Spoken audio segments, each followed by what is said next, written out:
Mic check, 1 2 1 2. Hey, y'all drop some 1000s in the chat if I can be heard. All praises to the great ever-present spirit, the creator, that I am, that always was, is, and never shall be, whose magnitude is incomprehensible and whose presence is everywhere. It's your little brother Malaki Macabee, Creator Gang Live Chop Session, the creator versus your God and Deities. Everybody's snotting over the Pope right now. And there's all type of other little, your situations going on, man. It's just been crazy. But there's more evidence of more of the exposure of your false gods and deities. I got the thousands popping. Okay. I see y'all in the building. My brother Bezel, Belinda, BC, the Kamya, the Elder. How you been feeling? Love and light bombs to everybody. Y'all already know. Praise the great spirit, love and light. Asa Makia, love and light. Nasim, Elohim. Yeah, we in the building. Y'all hit that like button, subscribe button, share button. We're gonna go ahead and make something happen. We're gonna go ahead and make it shake. We're gonna make it make sense. That's the one thing about the game. We're gonna make it make sense. Believe that. You leave her with substance, like, oh, okay, yeah, that makes sense. You feel me? I'm gonna share a video real quick of one of my brothers, real quick. Y'all might know him. Y'all might know this brother right there. Share a quick video of him, real quick, because I personally feel we don't promote each other enough. To be honest with you, you know what I mean? Where is it? Y'all might know this brother. Y'all drop a 10,000 in the chat if y'all recognize this brother right here. Y'all might know him. Y'all might know the God. Salute to my brother Selah Shalom. Doing some mighty and marvelous works out here, bro. Let's keep going. Let's work. So what we talking about today?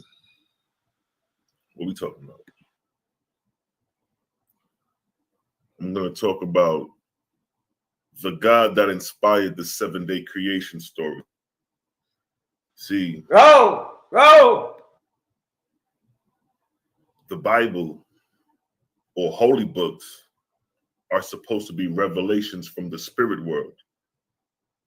Most holy books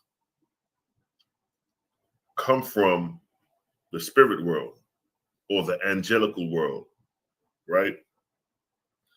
How did Moses receive the laws? By God, right? Spiritual, spirit communion, channeling, right? How did the hadiths in the Quran came about? Gabriel, an angel, came to Muhammad. Again, spirit communication, showing you that these revelations came from the spirit world. So it's the same thing with the story of creation that you have in your Bible, that starts off your Bible, which originally comes from the Babylonian text, the Amunna Elish. That information was channeled the same way all the other revelations was channeled.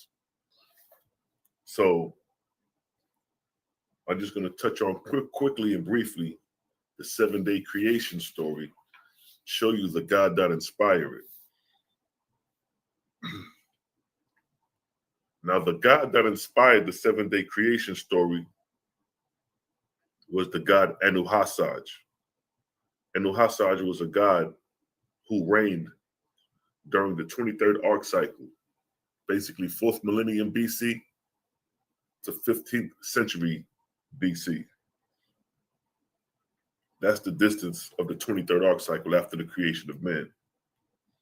It is during this time, roughly around 3500 BC within the heavens, that an angel decided to break away from the natural order of how the heavenly kingdom is operated. Like how I explained earlier, how the heavenly kingdom is broken down in order for you to ascend to Etheria. Well, this particular angel ain't want to follow those rules. He wanted to branch away, create his own heavenly kingdom, and get people to worship him as the creator in the image of man, being false before the creator. So that's what's going on with this deity. So he breaks away, creates his own heavenly kingdom, and now after creating this heavenly kingdom and having his followers, he creates a doctrine within his heavenly kingdom. And this doctrine he creates is the 7-day creation story that you have in your Bible today. It was a deity that gave you that doctrine. So now, let's go into the doctrine. In the Owaski Bible, the Book of Wars Against Jehovah, chapter 26. So if you got you in Owaski and you want to know where the false story of creation is at, go to the Book of Wars Against Jehovah, chapter 26. You can start from chapter 26.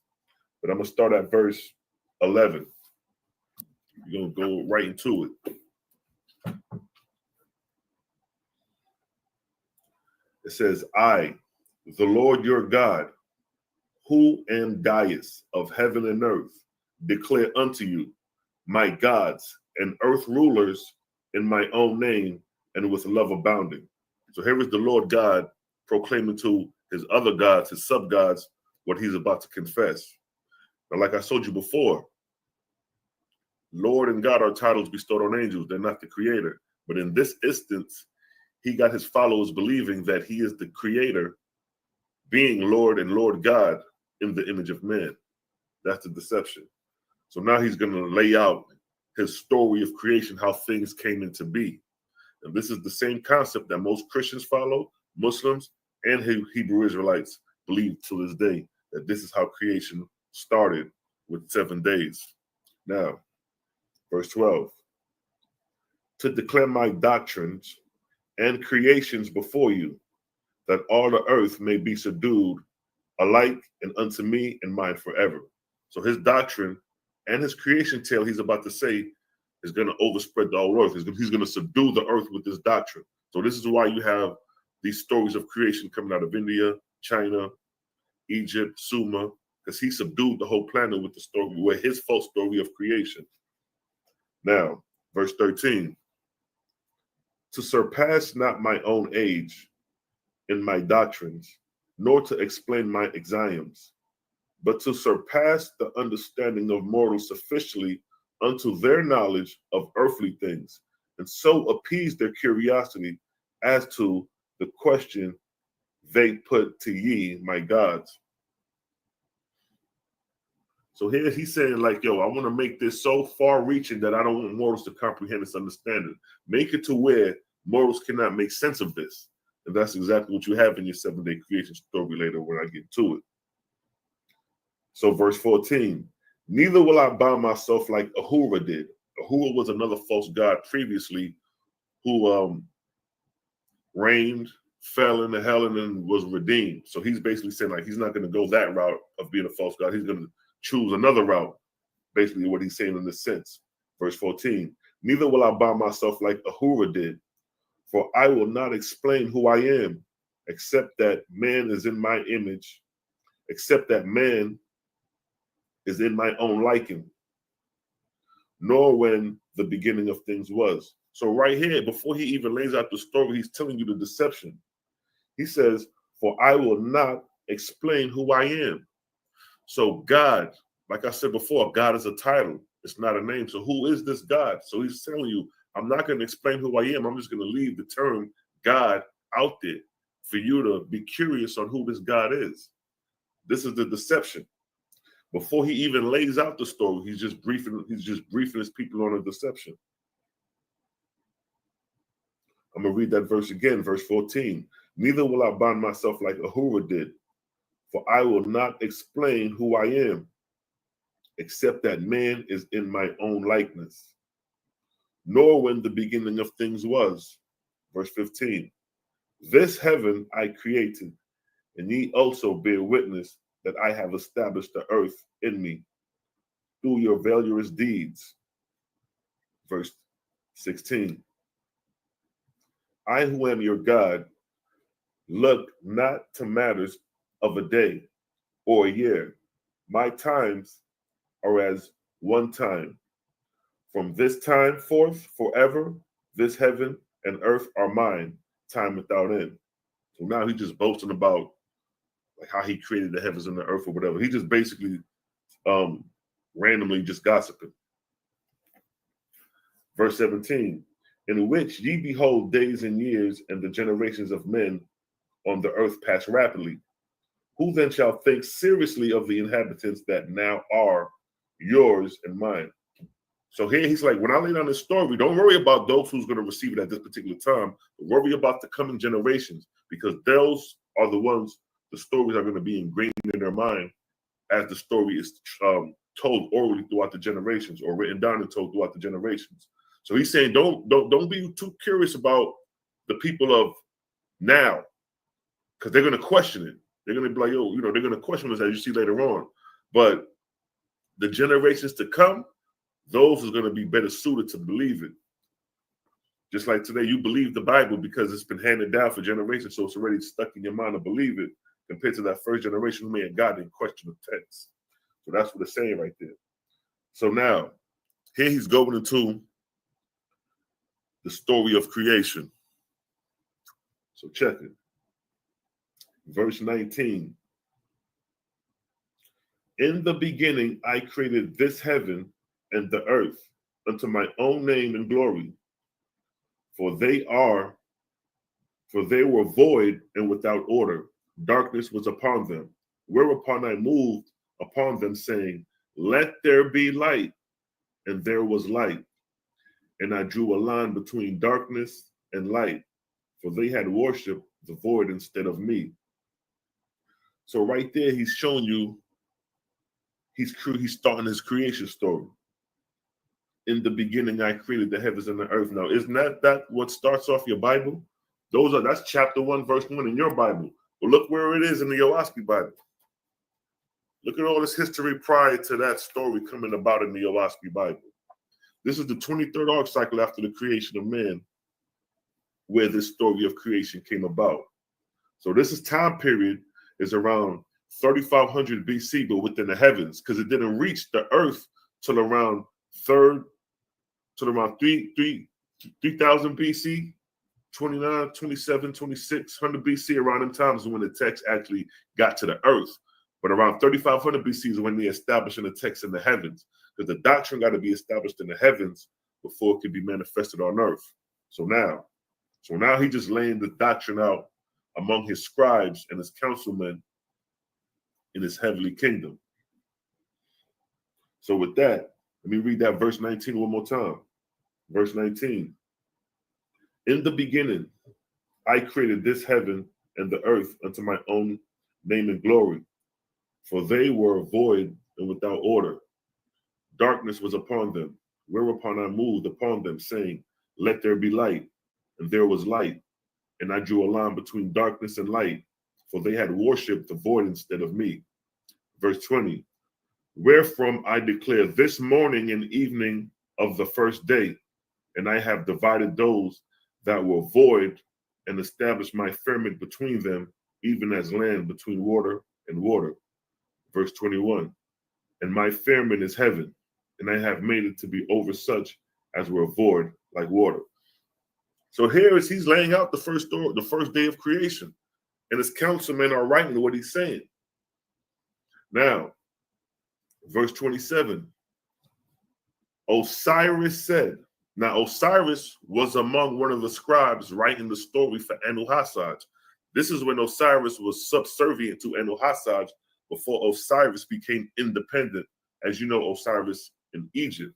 See, Osiris in Egypt reigned about the old dynastic during 26 to 26, 27, 28, coming on down BC. You know what I mean? 2600 BC, around that time. That was the reign of Osiris. But around this time, he's still subservient to Anu-Hassaj around 35 BC within the heavens during this time when they break down the creation story. So Osiris is one of the scribes. So that's showing you right there how this shit play out. Now, chapter 27, verse 1. Osiris, being commanded of God to speak, said, give us one day, O Deities, that we may digest this matter. So Osiris is like, all right, we heard the first day of creation. Give us a day so we can digest this and make sure this shit making sense. That's what Osiris is saying. Verse 2. Thereupon the Lord God gave them one day. And on the next day, when they were assembled, the gods ratified every word of Deities had spoken. And it was called the morning and evening of the second day. So they ratified it on the second day, which was the first day of creation that Deities is telling them. Now, verse 3. Again, Deities spoke, saying, let the waters of the earth be in one place, and the land appear unto itself. For it was so. And I saw that the earth was good, and that heaven might reign thereon. And I saw that the earth brought forth grass and trees and fruits and seed, everything after its own kind. And I said, behold, they are good. Neither attributed I evil unto anything on earth, or in the waters, or in the air above, but I separated light from darkness. This was the substance of my creation. Verse 4. Osiris asked for a day that the gods might weigh the words of the Lord God, and this was the evening of the third day. And God gave them a day, and when they were again assembled. See that? So Osiris, every time he tells a tale, Osiris is like, all right, give us a day. Let us digest the matter. Let us make sure everything making sense.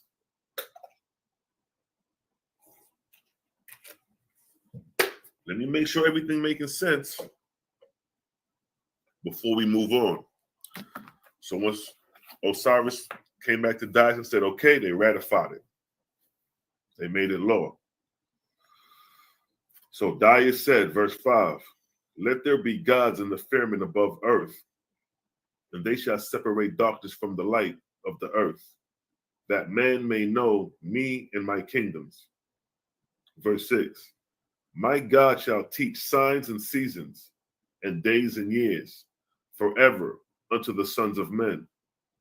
And I made myself to rule the light of the world, but Osiris I made to rule the darkness of the world, which is the earth, my footstool. What do they call Osiris? The god of the underworld, the god of the dead. After who was it first? It was Anubis first. After Anubis, then Osiris took that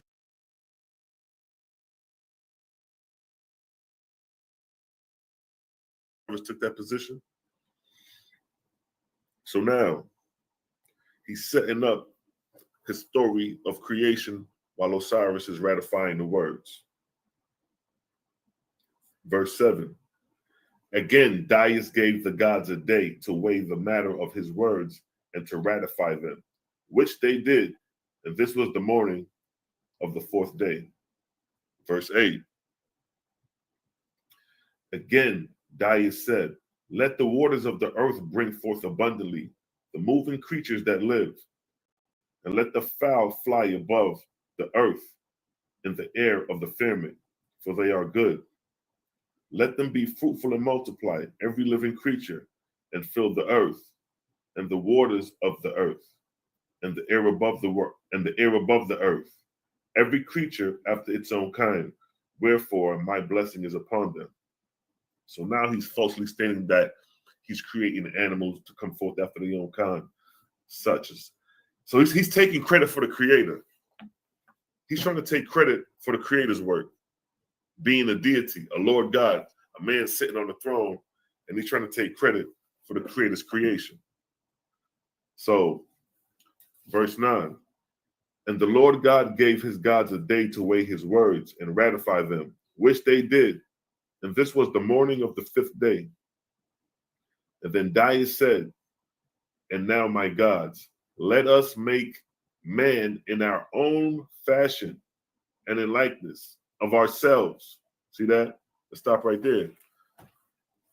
So now you know who Deities is talking. Now you know where let us make man is coming from, because he's talking to his councilmen. He's actually including them in the story, now realizing he should be the one saying, I created man, instead of talking to his councilmen. So this is where the blunder comes in his creation story, where it talks about let us make man. This is the revealing of it right here. So let's go back to that verse 9 again. And again, the Lord God gave his gods a day to weigh his words and ratify them, which they did. And this was the morning of the fifth day. And then Deities said it. And then Deities said, and now, my gods, let us make men in our own fashion, in our own likeness of ourselves. Let them have dominion also. But over over the fish in water, and the fowl in the air, and over the cattle, and over the earth, and every living creature upon the earth. And ye shall go to them and say to them, in our likeness are ye created, male and female, and God's blessing is upon you. Be ye fruitful and multiply and replenish the earth and subdue it, and have dominion over the earth, and the fishes and the fowl, and every living creature on earth, for they are yours, and yours forever. And behold, ye have every herb and every seed and every fruit which is upon the face of the earth, and the fruit and the roots that grow in the ground, they shall be your food. But of whatsoever hath breath, the breath of life, man shall not eat. See that? So at least he's keeping the dietary law intact. But here it's talking about how man was created in the image of the gods. So it's showing you again, these are false deities. You got this dude creating this creation story. On the sixth day, he's describing how man is in his image, in his councilman image. And this is the same belief that you hold steadfast to this day. Everybody who's a Christian, everybody who's a Hebrew Israelite, everybody who's a Muslim believe that man is in the image of God. That would make God a man. A man has shape and form. It's an idol. You ain't supposed to worship no idols, but they got you worshiping a deity. So here in this creation story, he's confessing to his scribes, like, yo, let us make man. All right, I'm gonna write it down. I'm gonna let us in our likeness and image. That's what he's talking, how he's talking to his people. Instead of telling them, all right, let me make man, I'm gonna make man since this is my story. And I'm gonna send y'all out like angels to the earth to talk to Adam and Eve and shit like that. You know what I mean? But I'm gonna say that I created man. I ain't gonna say y'all, I'm gonna say I created man. But he erroneously said Let us make man. Come on, yo, I'm gonna put you in the story. You're gonna look like one of the gods. I'm gonna make man look like one of you. I'm gonna make man look like one of you. You know what I mean? You kind of bulky. You know what I mean? Showing you the fuckery is basically what I'm saying with this story. So, man being created in the image of God is false, because that will lead into idol worship. So if God was to appear, you bow down before an idol, an image. So now, verse 10, and Deities gave the gods a day of rest. There go your Sabbath. You know when they talking about the Sabbath, God rested on the Sabbath? This is him. When God rested on the Sabbath, this is the deity they talk about. This is the God they talk about. He rested after this council meeting, after that 6 days of writing all this stuff. Yeah, he rested. He was tired because he's writing all this bullshit, right? Verse 10. Again, Deities gave the gods a day of rest in order to weigh the matter and ratify it. And this was the morning of the 6th day. Verse 11. And again, Deities spoke, saying, the Lord your God said unto thee, Osiris, and to thee, Tian, that's another scribe, and to thee, Sudga, that's another scribe. It was 3 scribes who wrote the story for Anuhasaj. Now, this is where, so now, the doctrine is established as far as the 6-day creation story, and he rested on the Sabbath, right? Now he's telling his angel emissaries to go down to the earth and find a mortal capable of hearing the voice of angels so they can write the words of their Lord God. And like I said, this is where the spirit communion come in at, right here. Look what it says. Verse 11. And again, Deities spoke, saying, the Lord, your God, said unto thee, Osiris, and to thee, Tian, and to thee, Sudga. Here's the key point. Search thou amongst mortals for one high in Suez. Suez is the capability of hearing angels. So they're saying, search for a mortal that is capable of hearing angels. Today we call it clairaudience, clairvoyance. These are people who can hear the spirit world, right? So we're saying, search thou amongst mortals for one high in Suez, the ability to hear angels. For when I announce my doctrine, thou shalt go to such mortal and cause him to write my words. See that? Such are the words of the Lord thy God, in answer to which I bid you all now speak before.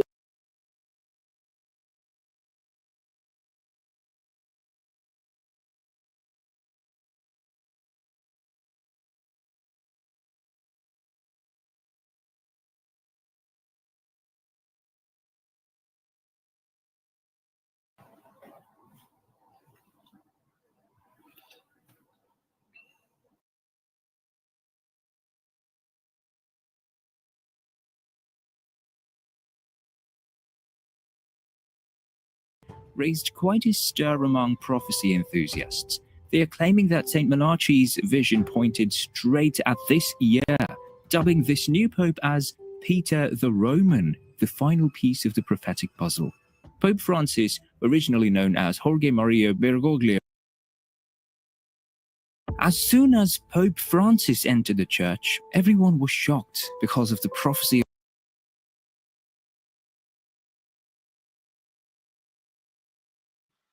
Oh, wait, shout out to our brother Silas Shalom. Going into that 7-day creation story. He has a part 2 and a part 3 to that. Y'all make sure y'all tap on in with the brother. You feel me? And catch some of these. Matter of fact, I'm gonna show this playlist right here. Catch some of these earth-shattering truths. You feel me? And all you gotta do is slow down, take yourself up out of it. Take yourself up out of it. You dig? And just deal with truth the way it is. You know what I mean? Yeah, boy. All right, so I'm gonna go ahead and put that in the chat. And you know, anybody that's with the barbecue sauce, you know, we always with that. We always with that, unless you've been hiding them under a rock for the past 3 years. The Greater Gang been outside, kicking ass and taking names. And so far, everybody who attempted to brush up on a fade with us, got sent away with their tail tucked. So, yeah, this sound crazy to those that's in darkness, for sure. You know what I mean?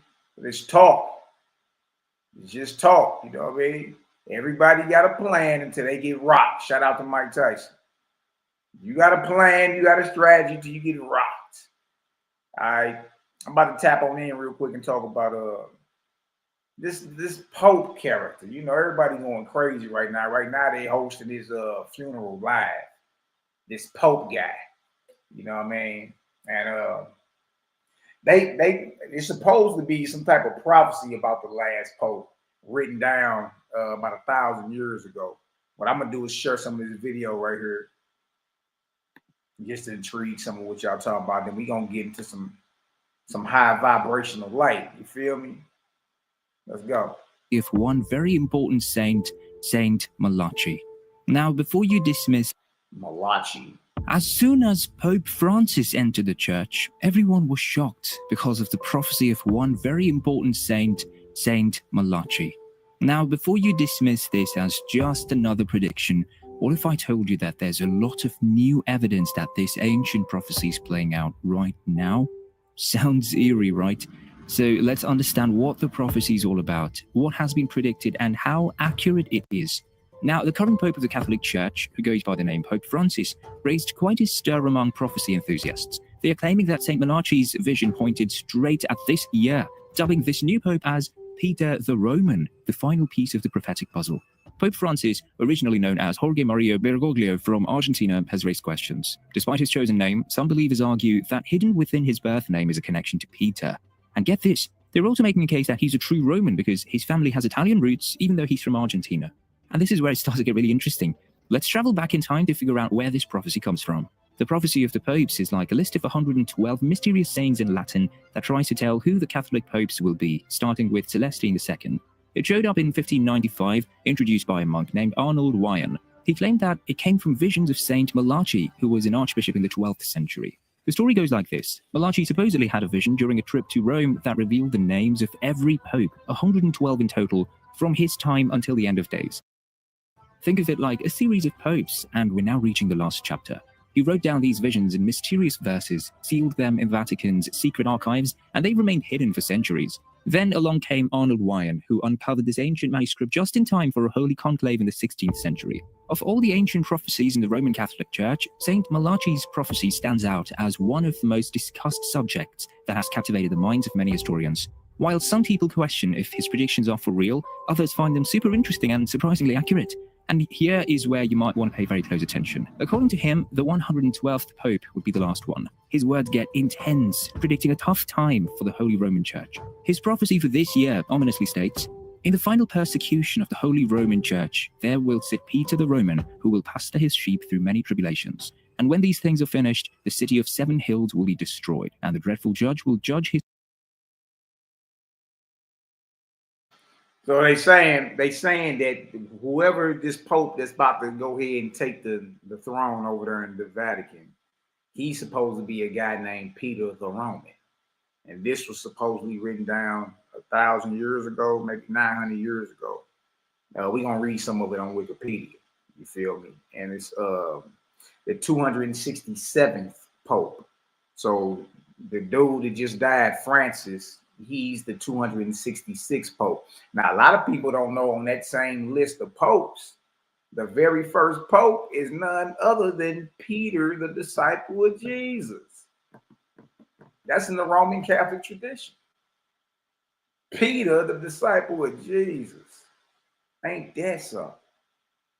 You dig? So the first one in their tradition is a guy named Peter. And the last one is supposed to be a guy named Peter the Roman. Now, you got some people saying, well, it'll just be symbolic. And, well, this is supposed to be the 267th Pope since the first one. So whoever this is, so they got everybody in the stir. The Antichrist is her, all types of crazy. madness and jargon. You dig? And the world is snotting over the corpse of Francis right now. Right now, his whatchamacallit, his so-called funeral is being held right now. People, the end. So, are we nearing the climax of Saint Malachi's prophecy? Well, it sure appears so. But the million-dollar question is, why is the reign of Pope Francis supposed to end? And this is where it gets really shocking. Okay, so let me fill you in. He's the first Jesuit pope, taking on the role on March 13th, 2013. However, Pope Francis is not without controversy. He holds a unique position as one of the most controversial bishops of Rome in the history of the Roman Catholic Church. Why, you ask? Since he took the throne, he's been dealing with a lot of messy stuff in the church. One big issue was the scandal of clergy sexually abusing children and the church covering it up. Not good. But this scandal came to the spotlight in a big way in 2018 when a report came out about abuse in Pennsylvania. Plus, he had upset some people with his ideas. He wrote a book called Amoris Laetitia, and that got him in hot water. It's about letting people who got married, then divorced, and married again have Holy Communion. But not everyone in the church agrees with that. On August 11th, 2017, a bunch of 40 Catholic clergy and scholars sent a 25-page letter, basically a big complaint to Pope Francis. They accused him of spreading ideas that go against the core beliefs of the church. They said his words in a document called Amoris Laetitia and other stuff he said and did were effectively spreading wrong beliefs about marriage, moral life, and the sacraments. And it didn't stop there. On May 18th, 2018, CNN reported that a bunch of bishops in Chile quit their jobs over a scandal involving sexual abuse. It was a big deal and added to the troubles the church was already facing. Now let's rewind a bit to October 19th, 2013, and you might want to listen closely here. A Catholic bishop named Bernard Fallet, who is more of a traditionalist, gave a warning. He said that Pope Francis was causing the church to decline and might be signaling the start of something really bad, like the age of the Antichrist. That's a pretty serious warning, don't you think? But let's not forget the other side of the coin. People really like Pope Francis because he's nice, he cares about the poor, and he talks to people from different religions. He also cares about the environment, and a lot of people around the world like him. A World Values Survey from February 2014 showed that many people think he brings people together in a good way. But some people in the Catholic Church don't agree with some things he teaches, so there's a bit of disagreement. But hold on, one of the most devastating blows came in the form of an 11-page letter which hit the scene on August 25th, 2018. This letter was from Archbishop Carlo Maria Vigano, who used to be the Pope Nuncio to the United States. In this letter, Archbishop Vigano accused Pope Francis of being neglectful in his responsibilities to the Church, specifically concerning a guy named Theodore McCarrick. The accusation was that, despite knowing about sexual abuse allegations against McCarrick, both the Vatican and Pope Francis didn't take proper action. Moreover, the letter didn't hold back. It even called for him to step down from his role as Pope. And here we are, fast forward to today. The drama around Pope Francis doesn't just stay in the Vatican City, it's spilled all over the internet and YouTube. People are buzzing with charges and accusations, and it's becoming increasingly evident. It's not just regular guys on the internet. Priests, bishops, cardinals, and lay scholars are becoming vocal critics of the Pope. The church is divided, with some people, especially from conservative groups and news outlets like Church Militant and the Remnant TV, strongly disagreeing with Francis and his more modern ideas. Now you might be wondering, do any of these crises and accusations have anything to do with St. Malachi's prophecy? Well, that's an excellent question, and this is where it gets even more shocking. St. Malachi's prophecy, as we've explored, contains cryptic descriptions of the popes. Some guys have matched these descriptions to the popes who came before Pope Francis with surprising accuracy. So when we take a look at the current challenges and controversies, it makes you wonder if Pope Francis could indeed be the last pope as foretold by St. Malachi. So what we conclude is that St. Malachi's predictions are taken very seriously. In fact, back in 1958, just before the conclave that elected Pope John the 23rd, Cardinal Spellman of New York went all out. He rented a boat, filled it with sheep, and sailed up and down the Tiber River. Why? To prove a point, that he was the shepherd and sailor, as predicted in the prophecies. Now, let's get back to the prophecy about the 111th Pope, Pope Benedict. It said, Gloria Olivae, which translates to the glory of the olive. Many people argue that this makes St. Malachi's prophecies pretty inaccurate. According to the prophecy, the next and final pope should be Peter Romanus, and here's where it gets really interesting. Some of these prophecies are eerily on the mark. Take Pope Urban VIII, for instance. His prophecy was Lilium et Rosa, which means the lily and the rose. He happens to be from Florence, and guess what's on the arms of Florence? An Irish flower, which looks just like a lily. Then there's Pope John Paul II, whose prophecy was De labore solis, meaning of the eclipse of the sun. Now, he was born on May 18th, 1920, right during the solar eclipse. Talk about uncanny. And history also tells us similar, or even worse crises had perpetually taken place in the church. The church's past is filled with scandals, some of which would make your jaw drop. We're talking about bloodshed, mobs running riot, corruption at its worst, sexual misconduct, and even the buying and selling of papal power. It's not a pretty picture. Take, for example, Pope Benedict IX. He was so notorious for his promiscuous behavior that Saint Peter Damian called him a demon from hell in the disguise of a priest. That's a pretty damning assessment, wouldn't you say? Then there's Pope Alexander VI, who openly admitted to having several children with his mistresses. That's a far cry from the image of a pious pope. But wait, there's more. Pope John VII, Pope Stephen VI, Pope Leo V, Pope John VIII, each of them faced their own unique issues during their time as pope. Scandals, power struggles, you name it. But why all the fuss about these prophecies? Some wonder if St. Malaki might have been talking about something much bigger than just the line of popes. Could he have been hinting at an apocalyptic event, like the one described in 2 Peter chapter 3, verse 10? But the day of the Lord will come as a thief in the night, in which the heavens will pass away with a great noise, and the elements will melt with fervent heat. Both the earth and the works that are in it will be burned up. Well,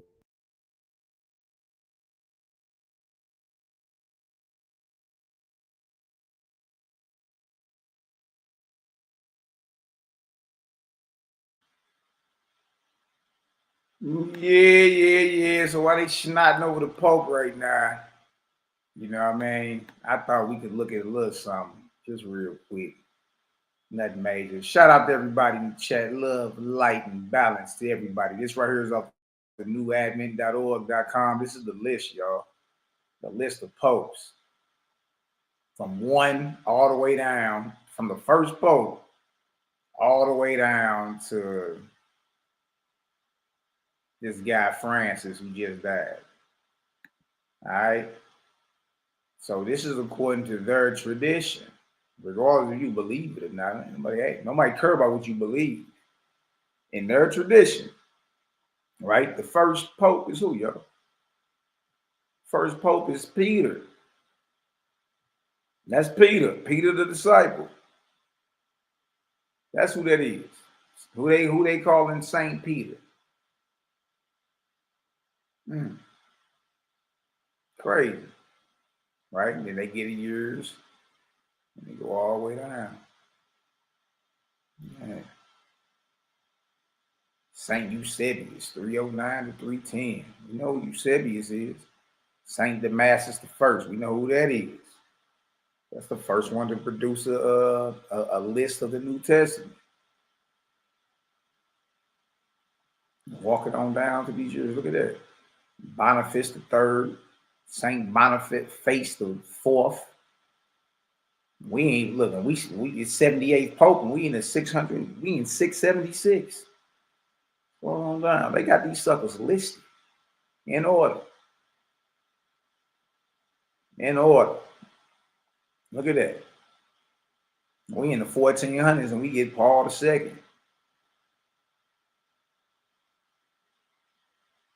Down to where we at now.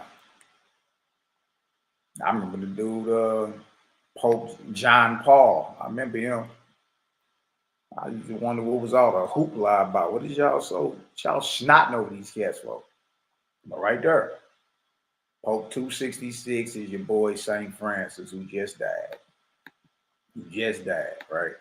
So look at this right here. Publication and content. This is right on Wikipedia. Prophecy of the Popes. They got everybody shaking in their boots. The Antichrist is about to a bunch of crazy madness. You dig? But nonetheless, hey, if it's out there, you dig, in the spiritual world, we talk about it. But how ironic they got Peter the disciple as the first pope. How ironic. Prophecy of the popes. It says the prophecy of the popes, or prophecy of Saint Archbishop Malaki concerning the supreme pontiffs, is a series of 112 short cryptic phrases in Latin which purport to predict the Catholic popes, along with a few anti-popes, beginning with Celestine II. It was first published in 1595 by Benedictine monk Arnold Weon, who attributed the prophecy to Saint Malaki, a 12th century Archbishop of Armagh.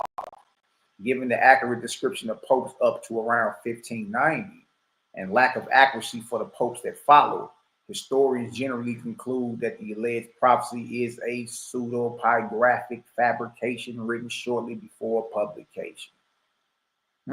So it is, it is those out there that stand against it. There are those that stand against it. They don't believe it. Like, it was accurate for a few of them, and then, what followed, it wasn't so accurate. It didn't pan out. The Catholic Church has no official stance, although some Catholic theologians have dismissed it as forgery. The prophecy concludes with a pope identified as Peter the Roman. Now, what I was saying was, I find it quite ironic that the first pope on the list is Peter. Saint Peter. He's the first pope on the list. We just showed it to you. Scoot this on over. List of popes. Just showed it to you. List of popes. First one is Saint Peter. See?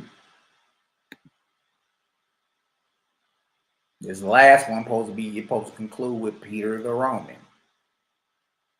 I said, look at these cats. Right there. The prophecy concludes with a pope. I'm sure this. The prophecy concludes with a pope identified as Peter the Roman, whose pontificate will allegedly precede the destruction of the city of Rome. So when he becomes pope, right after that, the city of Rome gets destroyed. Really? They over there snotting over Francis. I don't know. They sound like they shaking in their boots about old Peter the Roman. Look at this. The alleged prophecy was first published in 1595 by a Benedictine named Arnold Wian in his Lignum Vitae, a history of the Benedictine order. He attributed to Saint Malaki, the 12th century Archbishop of Mar. He explained that the prophecy had not, to his knowledge, ever been printed before, but that many were eager to see it. Wian includes both the alleged original prophecy, consisting of short, cryptic Latin phrases, as well as interpretation, applying the statements to historical popes, to Urban VII, Pope for 13 days in 1590, which Wian attributes to historian Alphonsus Siacinus' origin theories. According to an account put forward in 1871 by Abbé Coucherat, Malaki was summoned to Rome in 1139 by Pope Innocent II to receive 2 wool palliums for the metropolitan sees of Armagh and Cashel. While in Rome, Malaki purportedly experienced a vision of future popes, which he recorded as a sequence of cryptic phrases. This manuscript was then allegedly deposited in the Vatican secret archives and forgotten about until its rediscovery in 1590. How ironic. How ironic. It just so happened to be deposited into the Vatican archives until somebody skips along and just discovers it. Quite convenient, don't you think? Look at it. Supposedly just in time for a papal conclave occurring at the time. Several historians have concluded that the prophecy is a late 16th century forgery. Saint Bernard of Clairvaux, a contemporary biographer of Malaki, who recorded the saint's alleged miracles, makes no mention of the prophecy. The earliest known reference to them dates to 1587. Spanish monk and scholar Benito Geronimo Fajillo y Montenegro wrote in his Teatro Critico Universal in an entry called Purported Prophecies that the high level of accuracy of the verses up until the date they were published compared with their high level of inaccuracy after that date is evidence that they were created around the time of publication. The verses and explanations given by Wian correspond very closely to a 1557 history of the popes by Onofrio Panvinio, including replication of errors made by Panvinio, which may indicate that the prophecy was written based on that source.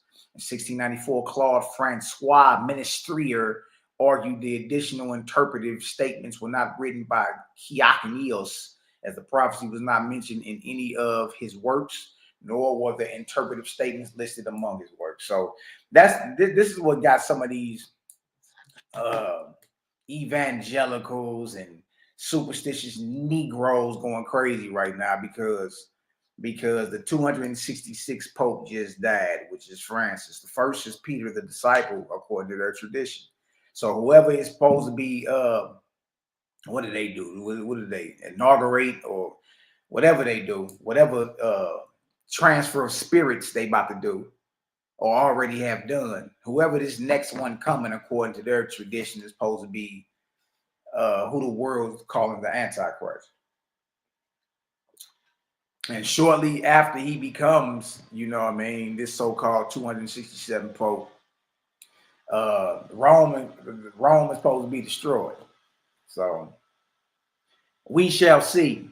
You understand? What's this say? She say, my son was talking about the red hats that some of those priests were wearing tied it to Forgotten 3726, the red hat. One brother say, he say, the false gods that rose up in high and grave would know some of the signs to look for, and from that knowledge give false prophecy. We Yahweh, I appreciate you looking out for me, brother. Not that long ago, you know what I mean. But check your situation. Check your situation. Chieftain is key. What's the business? What is the business you got going on? All right, let's get into some of this. Let's get into some of this. This speed.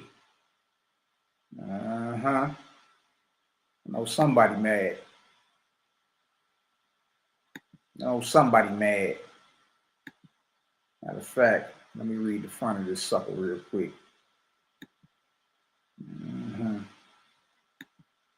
Go ahead and get it cracking. That's all we got to do. All we got to do is get it cracking. It was good. All right, dang.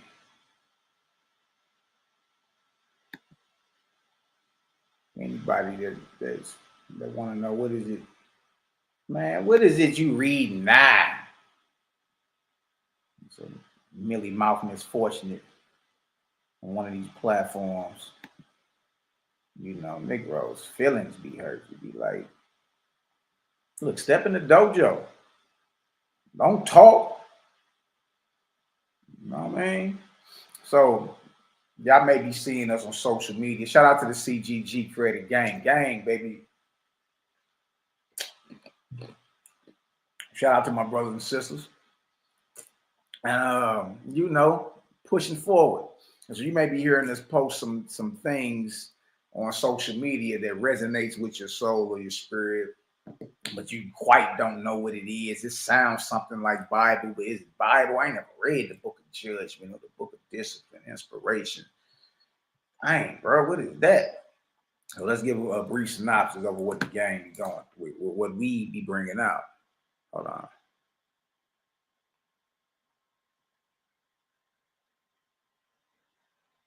Look at this right here. So this right here, what we be reading out of is called I Speed, Sky, Earth, Spirit. Sky, I, Earth, Space, Spirit. All right. Notice what it says. It says a practical guidebook to the spiritual life.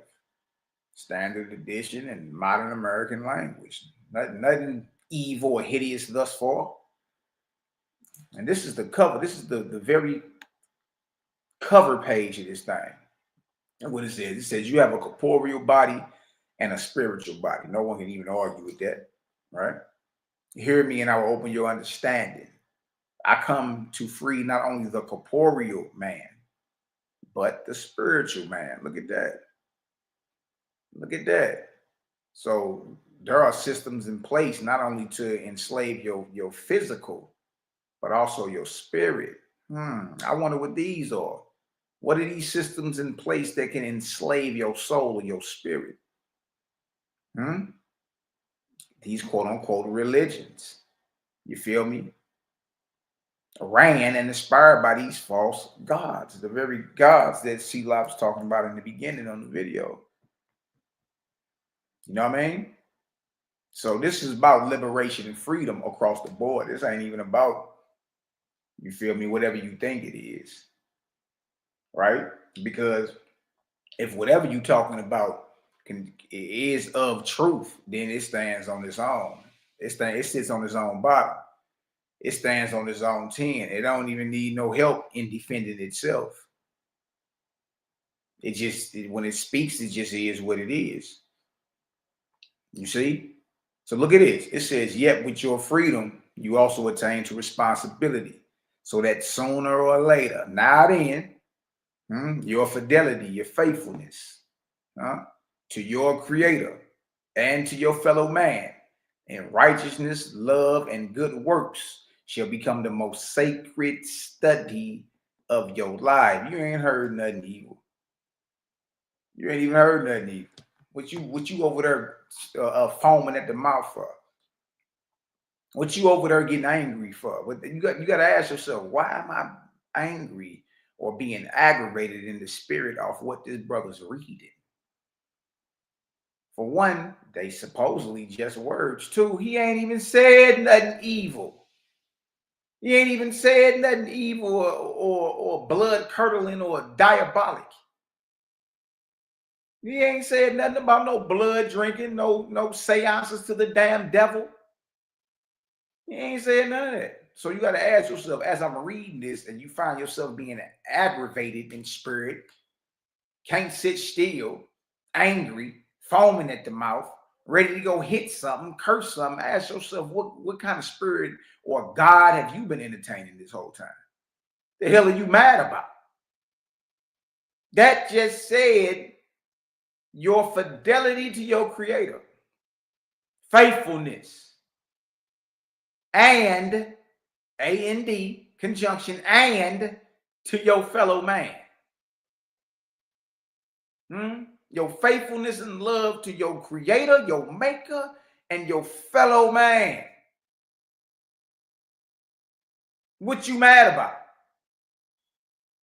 In righteousness, love, and good works.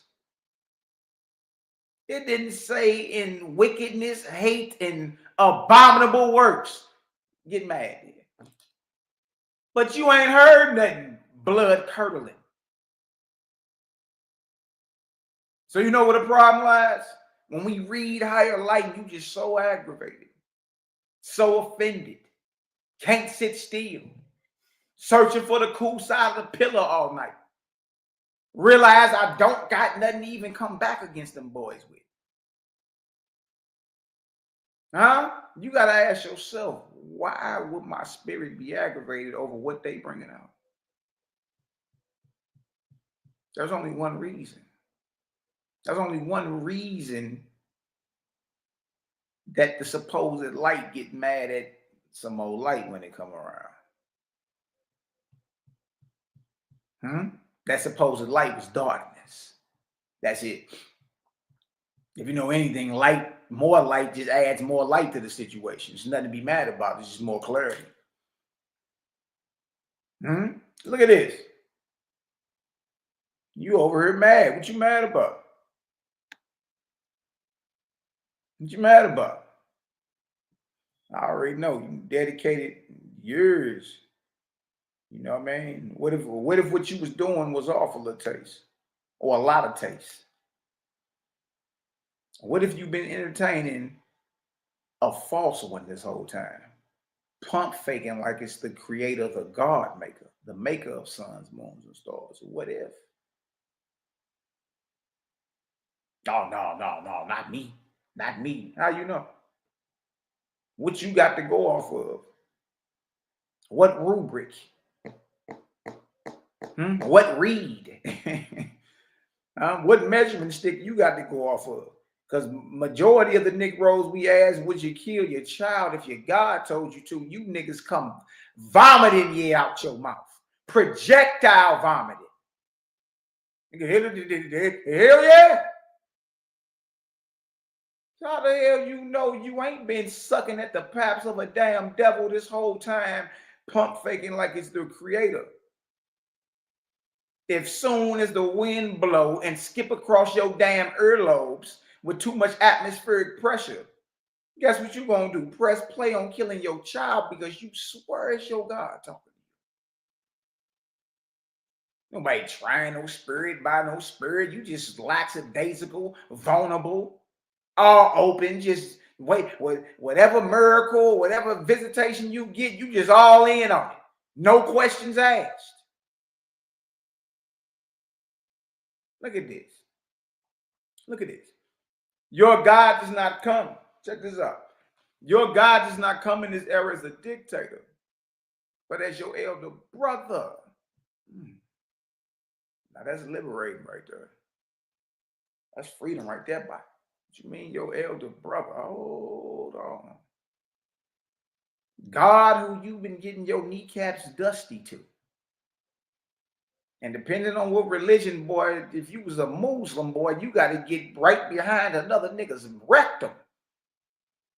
He get on them knees, he put his ass perpendicular in the air, and he get to chant Allah. And guess where your head at? Nigga, 2 centimeters behind his rectum. You mean to tell me God who you've been snotting over, crying over, judging people over, committing jihad and fatwa over. God is just a brother, your brother, which makes God a man, a one-time mortal. You've been praying to a man. Yeah, I know. You've been out here calling everybody else God, pagan, and it's abomination, and you've been the main one, Israel. I'm talking about front line, telling everybody that shit is off and it's pagan and it's idolatry.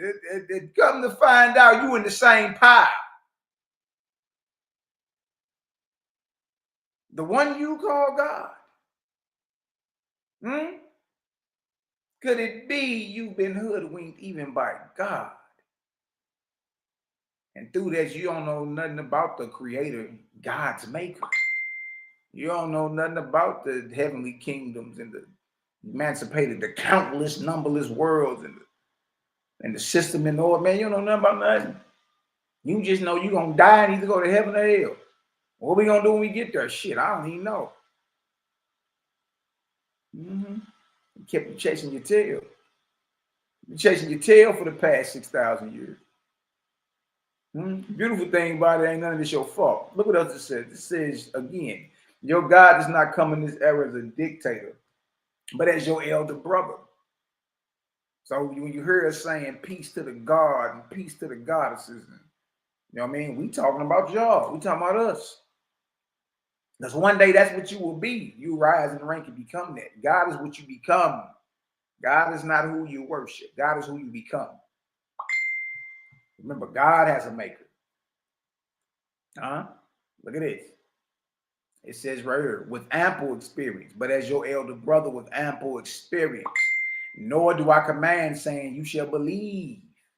You shall believe, because I, your God, have said it or revealed it in this book. He said, I don't even command you to believe it just because it's written down somewhere. Open your mouth when you know a thing. All this belief, with this believe. All this belief. You can't spell belief without spelling lie. B-E-L-I-E-F.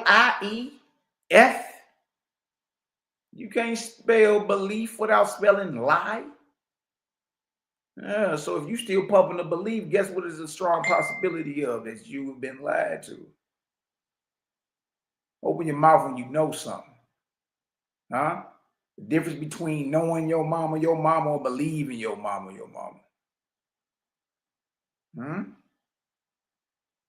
Right? Is that your mama? I believe so.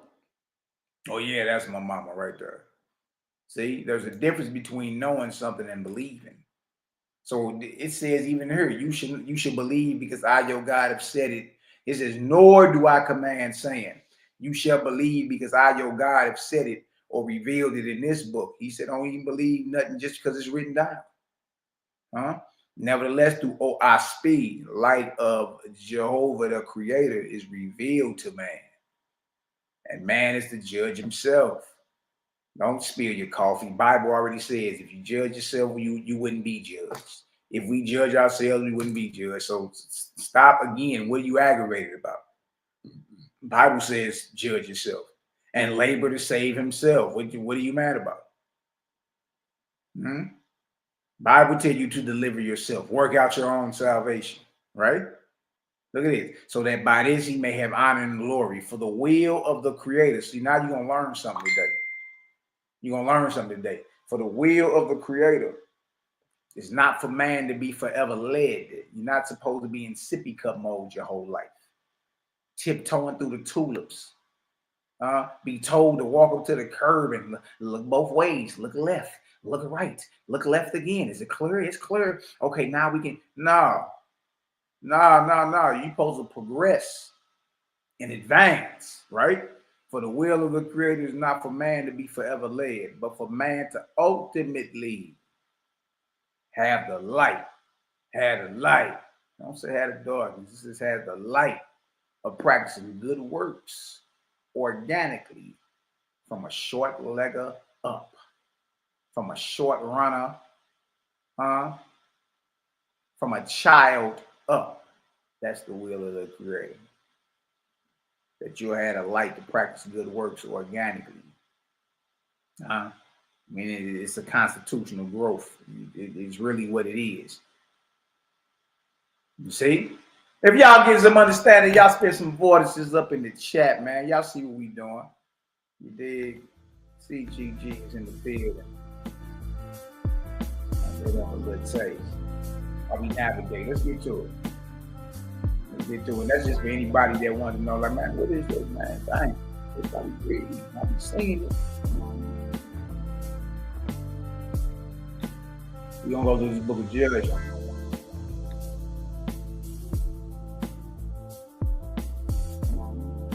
We're gonna go through this book of Judges for the taste.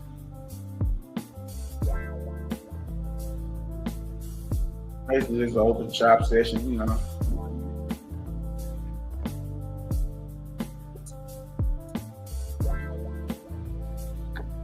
Good bread. Good bread, good bread. I see y'all in the building. Love, light, and cosmos.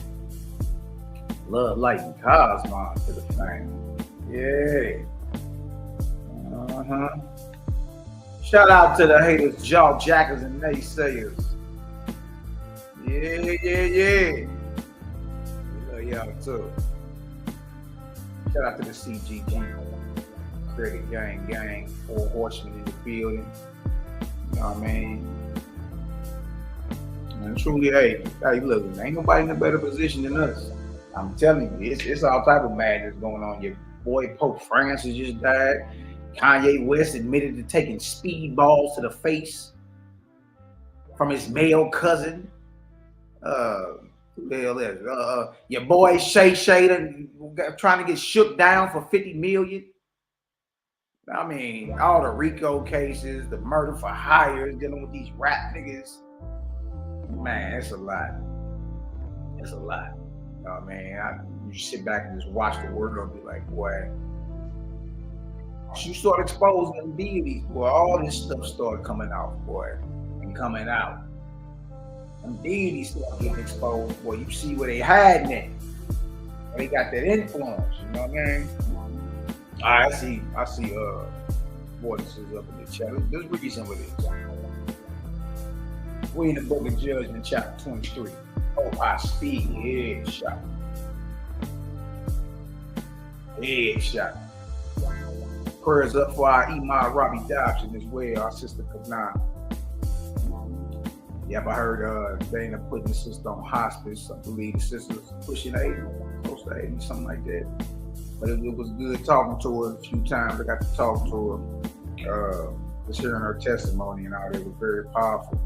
It was humbling at the same time. But she's still in the land of the living and all that. So y'all make sure y'all send up some healing prayers of comfort and peace.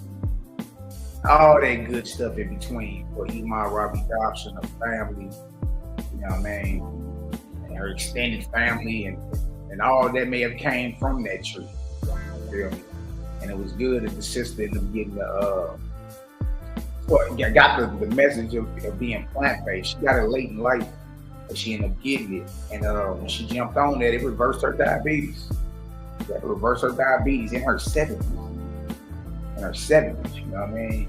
It reversed her diabetes by symptoms, by chewing on the animals and getting away from like dairy and all that.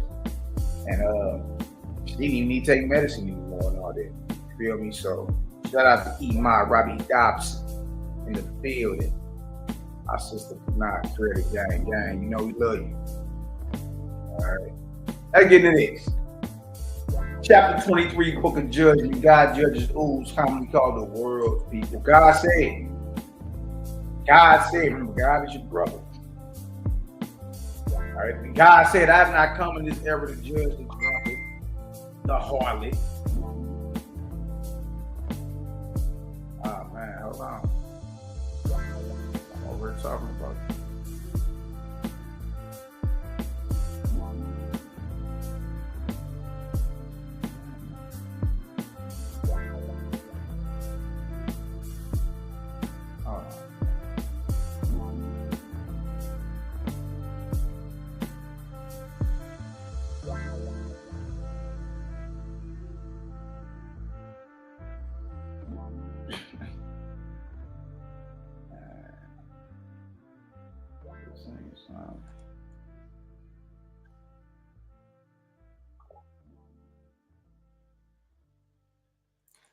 All right, here we go. Here it says, God said, I have not come in this era to judge the drunkard, the harlot, thieves, and murderers. These are known to you, O man. I have not come to repeat formal judgments against those whom all men understand to be sinful. For behold, I gave governments into the hands of men to deal with such themselves. So God is saying, true God is here. This is not even a false one. This is a true God. Nonetheless, a son of the Creator, right? Still on the path to do what the Creator commanded him to do, which is to be the guardian of every soul born in the earth and in the heavens. The heavens of the earth. You know what I mean?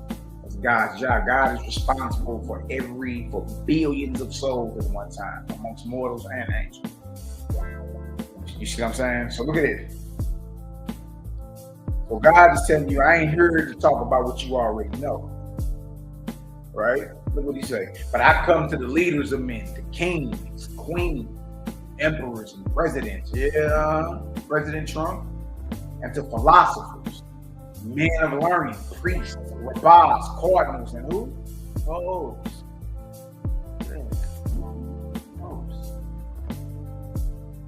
You know the great bondage you bring upon yourself. I'm talking about you, a king, a pope, man. I was here talking about Pope Francis and snotting over his memory. But look what God, the rightful ruler of heaven and earth, a son of the Creator, what he say? But I come to the leaders of men, the kings, queens, emperors, and presidents, and to philosophers, men of learning, priests, rabbis, cardinals, and popes, and to merchants, bankers, manufacturers, farmers, shippers, and hucksters, those who pass unscathed before the laws and governments of man, and are reckoned passably wise and good before the world. He putting the spotlight on everybody you deem as good and righteous and successful. I'm coming to holler at the world rulers, the world leaders. Look at this. Look at this. And not even to such of these who are bad men in disguise, who escape condemnation before the courts by cunning and stratagem. But I come to the best of all of them, whether they are true Brahmins, true Cayuans, true Buddhists, true Christians, or true Mohammedans. Therefore, O man, hear the judgment of your God against them. They are not united and affiliated as brothers. So you look on the TV right now, you see it's so many people mourning dude death. So-called Francis. And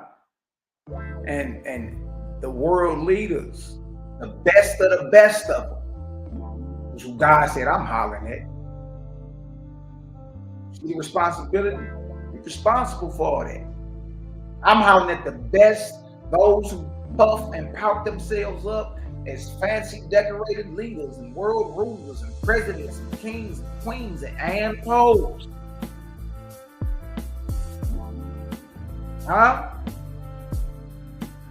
I want the best of all of them. They're not united and affiliated as brothers, but the best of all of them are as so many individual entities, pulling in different ways, everyone for himself.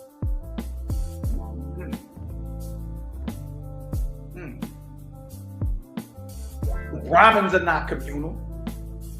The Kayuans are not communal. Neither are the Buddhists, Christians, nor the Muslims, the Mohammedans. Neither are the philosophers, priests, merchants, nor any one people in the entire world. Heard that? In the entire world.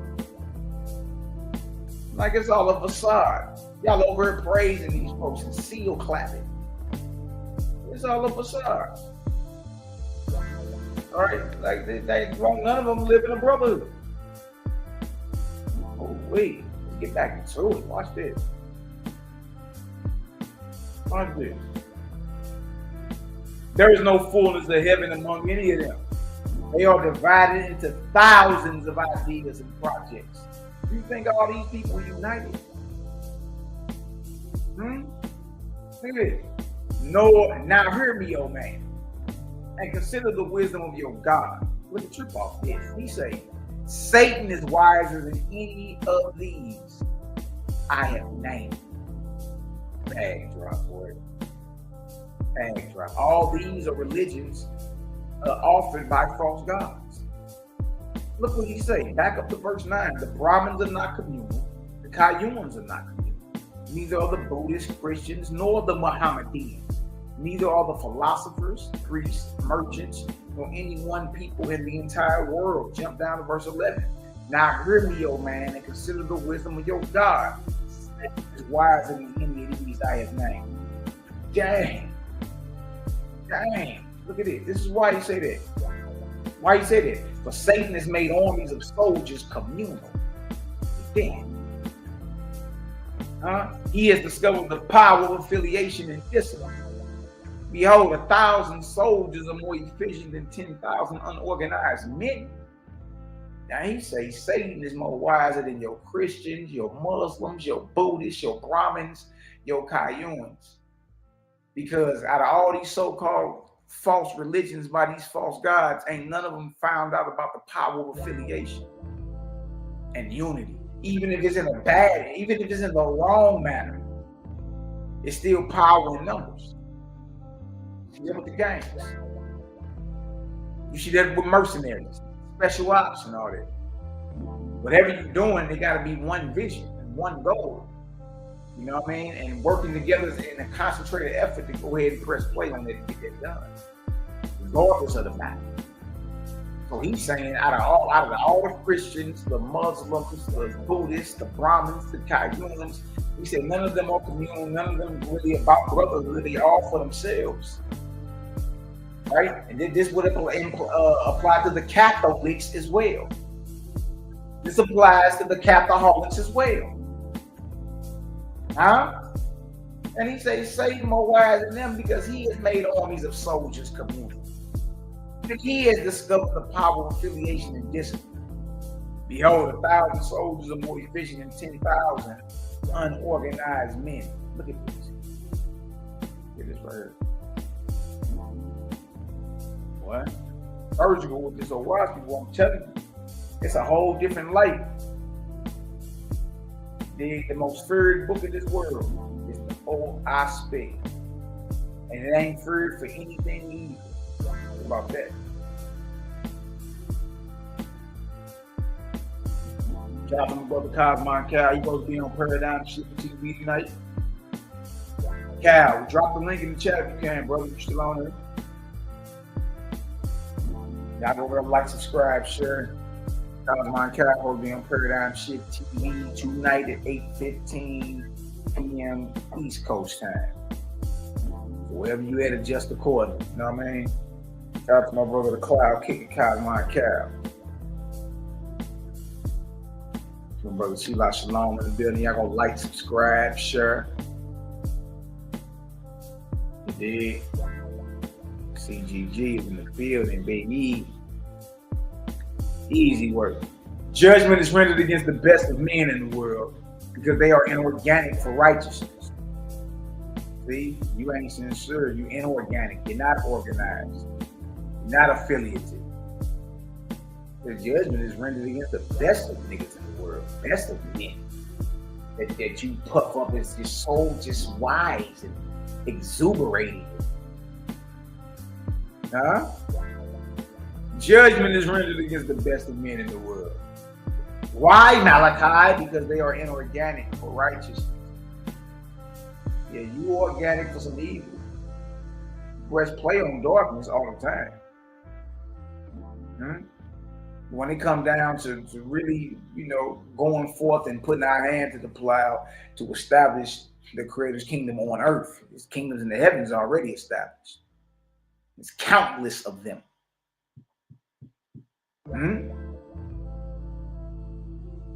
Judgment is rendered against the best of men in the world because they are inorganic for righteousness and for establishing the Father's kingdom. This then is what befalls the nations and peoples of the earth. The angels of heaven minister to all mortals in the same way. So you learn it. I send them out in the morning. I send out the spirit world, the reality of the spirit world. That's one thing that Owaski goes into detail about. A lot of detail when it comes to it. And it's intricate too, though. You feel me? It ain't like it's just something that's casually said. It's like it's consistent and it's very intricate. Like, dang, okay, that's what that meant. Okay. You feel me? So notice what it says is revealing to you a reality about the spirit world, regardless if you believe it or not. You dig? But at least you're aware now. You know what I mean? So when you run across something, you be like, dang, CGG was talking about now you deceive early into the spirit world. You're gonna be easily deceived. You ain't on this right now. You know what I mean? His then is what befalls the nations and peoples of the earth. The angels of heaven minister to all mortals in the same way. Except where your God and his Lord provide, especially otherwise.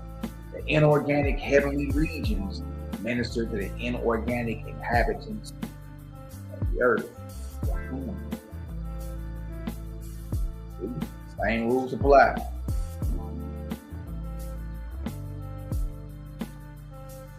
It's all based off behavior and what the message is.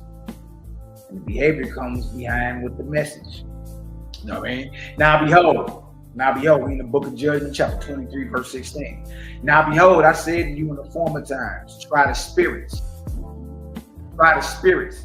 and see if they are of God. I was speaking on it earlier.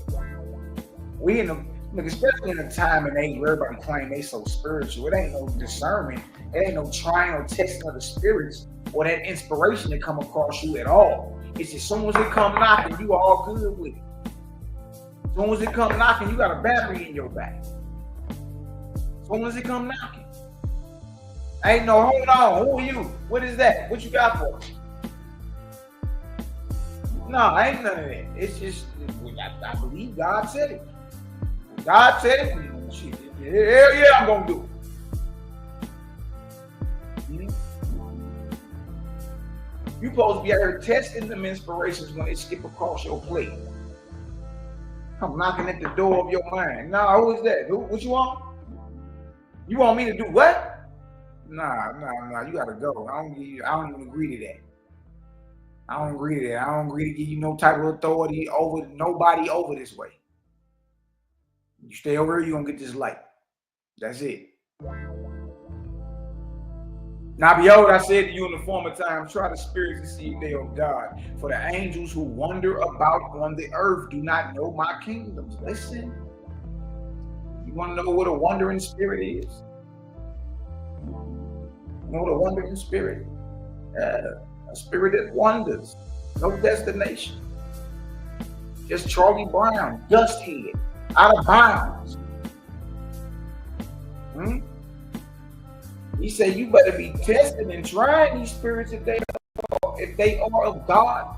Why, Malachi? For the angels who wander about on the earth do not know my kingdoms, and they deny me, and deny all order, system, and discipline in heaven and earth. And here you go talking about something you've been getting downloads from your spirit guide. You don't listen. This is just out here, just gullible. The message is gonna let you know if it's from the organic heavens and it's an angel or an inspiration from the higher heavens. The message is gonna let you know. It's self-centered and all about self, or putting somebody in bondage or darkness and how to manipulate. Man, that ain't none of that got nothing to do with the creator. Nothing. So he's saying the angels that most of y'all in communion with don't know nothing about the creator's kingdom, nor the system and order and discipline. They deny him. Here you go, and because they a tad bit more wise than you because they didn't pass through death. Now they on the other side. You know how to communicate now. I be in communion. Yes, spiritual communion is real. But look, if you don't know how to differentiate between benevolent spirit and a malevolent spirit, meaning one intended on doing you harm, how do you tell the difference? What does your God reveal to you? What does your holy book say? Because if one comes to you telling you they are the creator, however you pronounce the creator's name, Yahuwah, Yahweh, Jehovah, Ahaya, however you pronounce the creator's name. If one comes to you looking how you expect, answering to the name you've been calling on, swallowing your snot, and he do something that you deem as outside of normal, a miracle or something, you're gonna get your kneecaps dusty bowing to this so-called ancestor who is pump faking like it's your God. You better be trying them spirits when they come through. What you mean? Who is you? What you want? What message you got for me? Now, I don't even agree to that. Oh, I agree with that. That's righteous. That's about love, life, and liberty to all, without the sacrifice or harm to any. Yeah, now that's right and exact right there. You see that? Look at it. And each and all such angels coming to mortals do so on their own account, assuming any form and name they may find acceptable to me. And here you go. I had a vision about Yahweh Bahashem Mashiach Yahushai. Yeah. Yep, his hair and his head was whiter than wool, or white as wool. Eyes was a flame of fire. His voice was of many waters. His skin was bronze as if they burnt in the furnace. It was him, Mally, I'm telling you. You don't even know false ass gods can come looking exactly how you expect, answering to the name you call on that you fighting over, that you swallowing your snot over, and do something outside of normal in which you would declare a miracle. And your knees is gonna be slapping like a naked newborn when this happens. And you don't even know you've just been deceived and tricked into giving your devotion, loyalty, and soul over to a false god, because that's what a God's job is to capture your soul, augment his kingdom. The more slaves, the more beautiful his kingdom can be built up. There's a false god the whole time. Watch me reveal it, boy. Let you know what. And each and all such angels. Let's go back. Let's slow cook. Put this in the slow, in the pressure cooker, the pressure pot, the slow cooker, right? The crock pot. Look at this. Judgment 23:16. Reality of the spirit world. You know what's going on. I keep telling y'all, there ain't nobody in a better position than CGG. Nobody. These niggas are losing their minds right now. Again, Kanye just came out and admitted he been taking speedballs to the damn face from his cousin since the tender age of 6. Pope just died. Your boy Shay getting shook down for 50 mil. Yeah, it's all over the shop. A Russian general just got car bombed. Big Meech is a snitch. It's like, look, everything that you built your whole understanding off of is felony. You know why? Because the gods are being false gods that you've been entertaining are being exposed. So now the devotees got to act out. So Big Meech is a snitch, according to everybody. Remember, well, that's Godfather right there. I think I'm Big Meech. Yeah, this boy been snitching on a homeboy from St. Louis. You got Ricos every damn word. Murder for hire. Lil Durk, Yellow Beezy, Mo 3.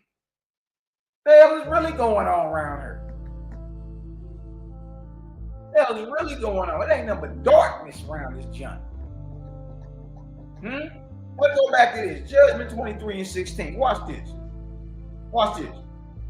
It says, now behold, I said to you in the former times, try the spirits. Test the spirits. When you get inspired, root word spirit. When that inspiration comes through, you need to be, who is you? What you want? Huh? Remember, you the captain of your own ship. Command your mind. Direct it. You see it veering somewhere you don't want it to go? I don't even agree with that. It don't benefit me none to even think about that right there. It ain't gonna do nothing but leave me open to invite what? Dark forces. I don't agree to it. Keep it moving. I command my mind to move past the situation. You better be out here trying these spirits, meaning testing them. I said to you in the former times, try the spirits and see if they are God. For the angels who wander about on the earth do not know my kingdoms, and they deny me, and deny our order, system, and discipline in heaven and earth. Who you been talking to? Who you been talking to? Whether it's your spirit guide, your ancestor, or who you call sweet baby Jesus, or Yahusha, whatever name you is it a man? Was it in the womb of a woman? Or you got form and figure and he's worshipped? Come on, man, that's easy work for the game. 18. And each and all such angels, what angels, Malachi, that wander the earth. Why? The millions of them, and that's why you need to try the spirits. And each and all such angels coming to mortals. You burning sage and invoking spirits. I ain't saying it ain't real. I'm saying, are you differentiating? Are you distinguishing between what's benevolent and what's malevolent? If not, guess what? You being seasoned for that fire, boy. You're being seasoned right now for the fryer. That's what's happening. And each and all such angels coming to mortals do so on their own account, assuming any form and name they may find acceptable to men. Such angels, so they can look exactly how you expect, and they can answer to the name you calling on. And here you go, still fighting over names. Abraham told you in Owaski the same thing. Don't trip off what a thing looked like, what name it answered to, or a miracle that you think is doing. For these could be from evil angels. What are you talking about? First, David Blaine, chump sucker, show up doing some type of magic trick. Your knees is going to be slapping like naked newborn. And you're going to get your kneecaps dusted. Everybody's expecting some type of Christ, Messiah, Ben Dawood, Ben David, the Masjid, or whatever the hell the Muslims are waiting on.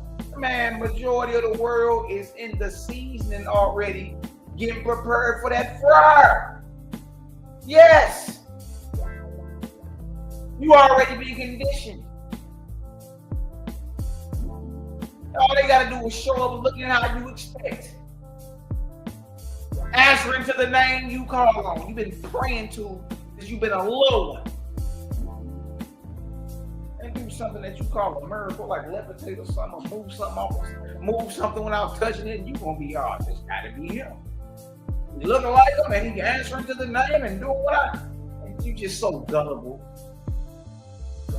You're so gullible. You tell your children all the time, don't talk to strangers. Here you go, first stranger looking nigga come up in your spirit, in your dream, or in your physical life. Here you go, just so in love. And each and all such angels come into mortals, do so on their own account, assuming any form, look exactly how you want to look, and name, answer any name you call on, that they may find acceptable to men. Or you know what, name skill. You know, the Israelites won't even rock with you unless you say their rendition of who they call the name right. Look at this. Such angels have not yet passed the first resurrection. They bound to the earth, nor do they belong to any disciplined kingdom in heaven. Yeah, you ain't got no rank in that. Ain't no discipline, ain't no order. You're just a wandering spirit. Solo bolo. That's it. That's it. And all mortals like the ones I have named, deemed by the world's people to be the best and highest of mortals, enter the spirit world after death only into the inorganic regions of heaven. All these people you puffing up, LeBron James, you know what I mean, the Warren Buffetts, the Ray Dalio's, and the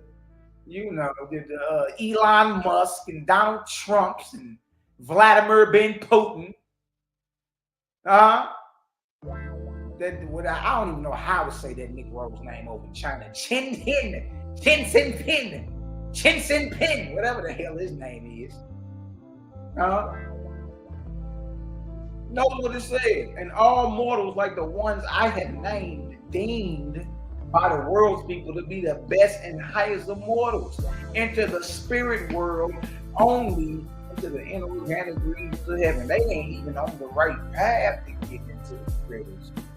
You know what I mean? Or starting to establish or get into the creators program. All these men you seal clapping for, oh, they're so successful and all that. Listen to me. They're low in spirit grade. They just the best to you. Look at this. Neither can they enter the lowest of my kingdoms. You hear this? Everybody you still clapping for, I want to be just like, naming your short leggers after you ain't never met them before. They say they can't get into the lowest of the Creator's kingdoms. The lowest of them. Until when? Until they abnegate self and learn affiliation. You have to deny yourself. We all supposed to be team players. This ain't got nothing to do with you. But it has nothing to do with you, but everything to do with you. You understand? Because you working together as an organized unit. Organized unit of faith is affiliative and all that. Ooh-wee. Ooh-wee. So he said the lowest of heavens are not even available to nobody. The lowest of my kingdoms ain't available to nobody until what, y'all? We can learn from that. You gotta learn to become selfless. I'm worrying about yourself. Focus on the next person. And learn affiliation. Learn to get along. You know, yeah, your brothers and sisters may get on your nerves sometimes. I know I get on y'all nerves sometimes. I know it. But I mean, we're gonna be doing this a long time, so we gotta be able to get along with each other despite of how annoying a brother be sometimes. You feel me? Look at this. Therefore, after death, they remain for the most part in their former places. There it is. The merchant in his bank or his counting house. The banker in his bank. the shipper in his place, the philosopher in his place, the Pope in his. Man, that Vatican probably, boy, is littered with quote unquote pontiffs and popes.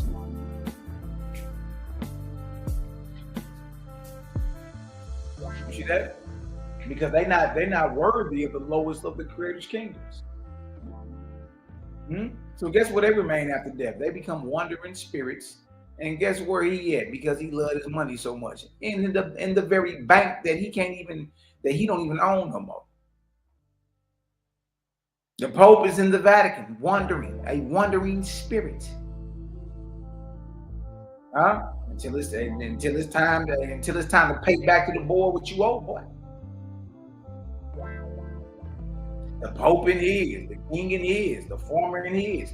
Neither. Look at this.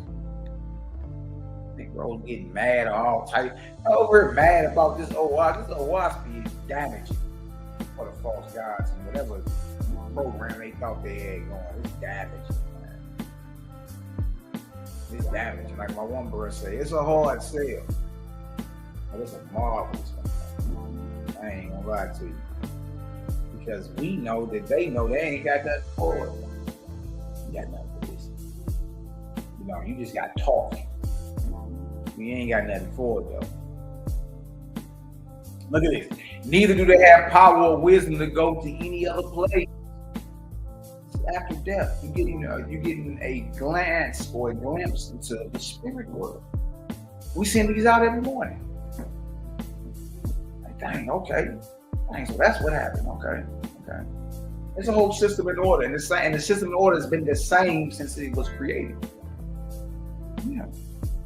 Man, ain't no different. Like, well, before Jesus came, they was thinking it was like this, and after Jesus came, they was thinking it was like this. No, it's the same system in order for creation and dissolution, life and death. Same system, and those same rules apply.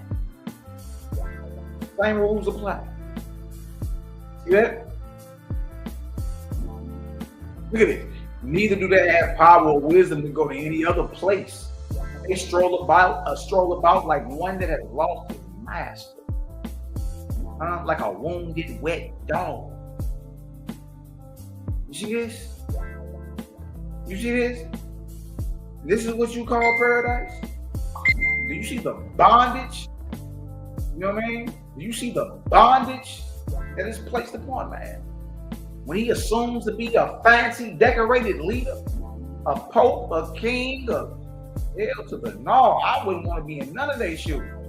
A president, a world ruler, no, I'm good. Nah. Look, I wouldn't even want to be, I'm gonna keep it real, Joe. I wouldn't even want to be in Nathaniel Ray or General Johanna shoes or any of these so-called camp or congregation leaders. I wouldn't want to be in none of them shoes right now. Nah, you know how long these niggas been quoted and devoted for a false cause, a false principle, and a false God? I wouldn't want to be them. That's a lot of work to clean up, boy.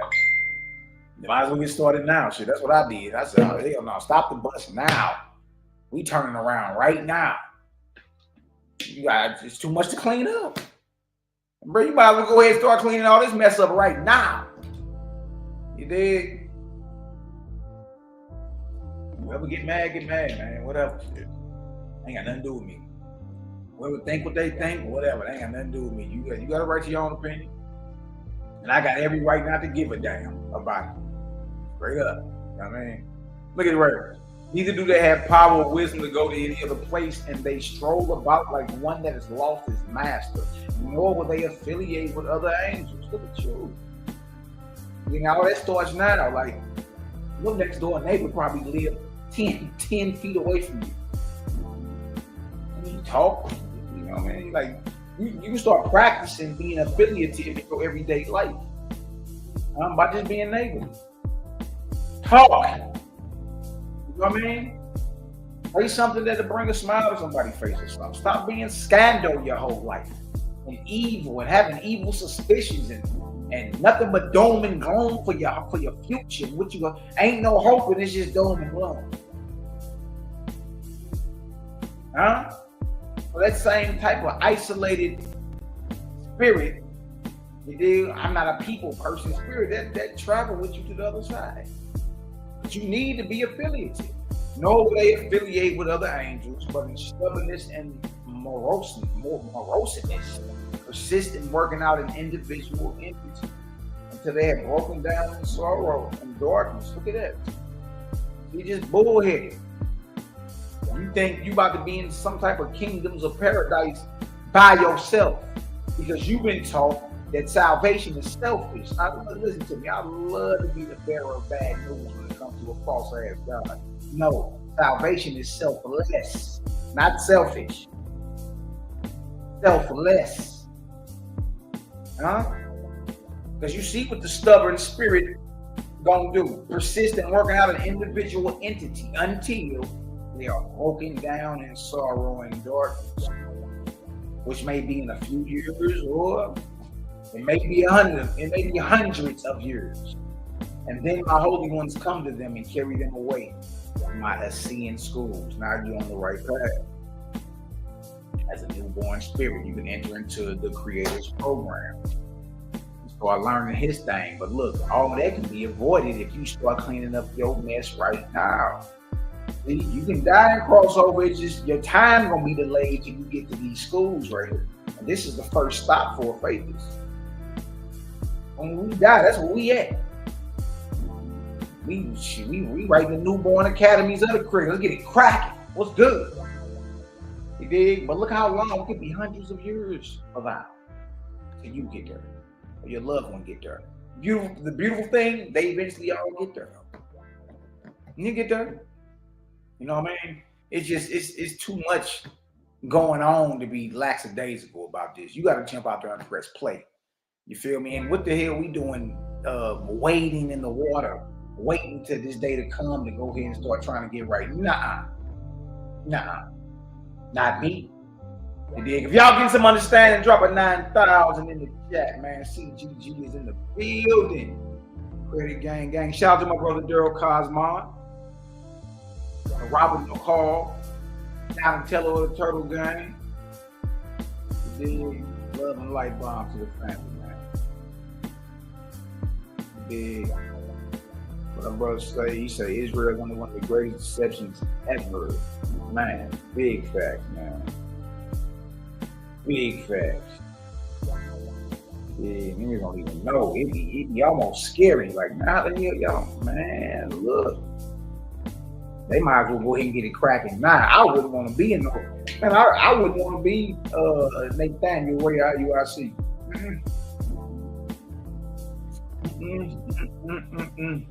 No. I wouldn't want to be a General Yohana. The one Negro who called himself a comforter. Oh, hell to the no. I mean, I wouldn't want to be an Elijah Muhammad, a Louis Farrakhan, a Khalid Muhammad, a Malcolm X. Nah. I'm good. Yeah, it's a lot of responsibility that comes with that, man. You bind yourself. You bind your soul to your subordinates, your subjects. Book of Judgment, chapter 24. Oh, I speed. Headshot. Wait, my brother Brandon Carter, BC, in the building. Tyrone Moore in the building. Love and light bombs, y'all. I see y'all. Let's get into this chapter 24 of OSB, the most feared book in this world.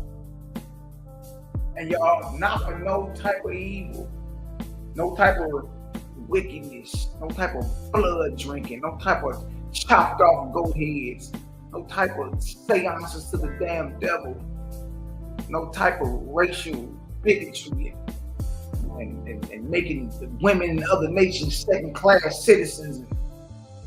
Man, none of that. But why is this book for? One is about love and not hate. One is about peace and not war. One is about turning the light up. Light, not darkness.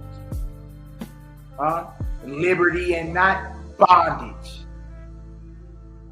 Dang, why would those attributes make this book hated?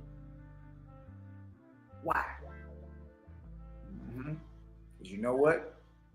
These characteristics and attributes apply to the Creator, not to the gods you've been getting your kneecaps dusty bowing to.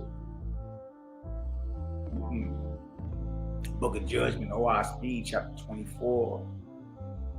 God shows how to know. See, not how to believe. God shows how to know the kind of angels that minister to mortals. You want to know? You want to learn? You want to learn, or you just want to feel foam at the mouth, you know what I mean, and pop something over the computer? Practical, man. You want to know how? You want to get a head start now about where you are. You want to understand what this thing really about. Or you just want to get emotional because you feel it's already what it is. See? Everybody believe they dealing with the highest form of knowledge until somebody pull up with a higher light for real. You feel me? And press play on that. Let's read this. We want to know how to know. How to know the kind of angels or spirits or ancestors that minister or serve the mortals. You want to know how you can know the difference, how you tell? Well, let's read. See, we ain't just flapping our lips. It's all practical. If it ain't practical, we ignore it. Man, we ain't listening. It ain't practical. You just flapping your gyros. That's all you doing. God said, I have given one rule. Look at that, man. Be consistency. God said, I have given one rule to all men, by which it may be known what kind of angels minister to. That rule is mortals' own manifestations. Okay? You want to know what kind of influence the next person is under, or even what influence you want? Look at their behavior. Look at their manifestations, what they're revealing. Monitor their behavior. All right? Simple. Something you really already knew how to do. Right? Look at this. Whoever manifests serving himself chiefly has little light from my organic kingdom.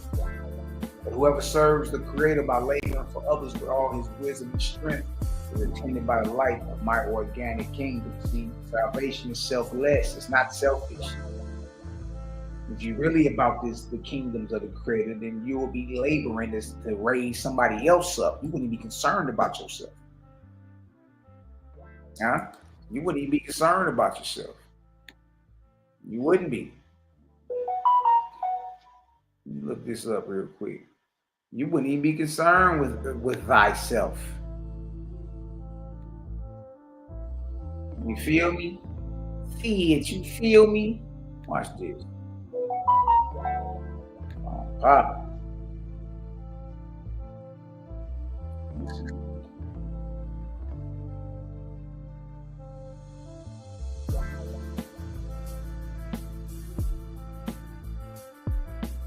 Watch this. Show y'all a little something. Y'all know we very visual with it. Kind of see what's going on. Oh yeah.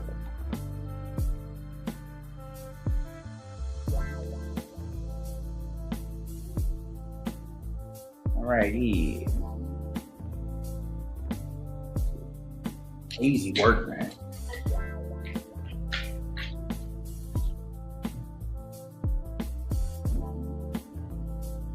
Easy work. There you go.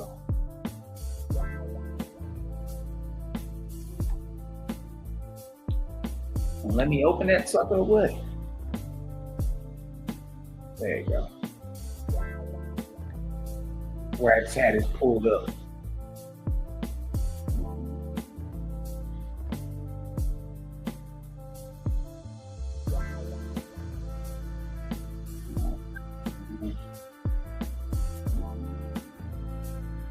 All right, so notice what it says. All right, read it again. All right, this is Book of Judgment 24:2 of our speed. Know what it says? It says, whoever manifests serving himself chiefly has little light for my organic kingdoms. But whoever serves the Creator by laboring for others with all his wisdom and strength is attended by the light of my organic kingdoms. Judge yourself, oh man. Judge yourself, oh man, to know who and what angels attend you. Judge yourself, oh man, to know who and what angels you are in communion that attend you. You should be able to tell just based off the behavior, the inspiration. See, the responsibility is on you. You free, right? Nobody to hold your hand about nothing. See, the Orospi puts it right back on you. Okay, since you outside and judge yourself. Judge yourself, meaning you know right and wrong. Do the right and avoid the wrong. Judge yourself, oh man, to know who and what angels are to you. Scrutinize your own behavior, thought patterns, character. Look at this. Look at this.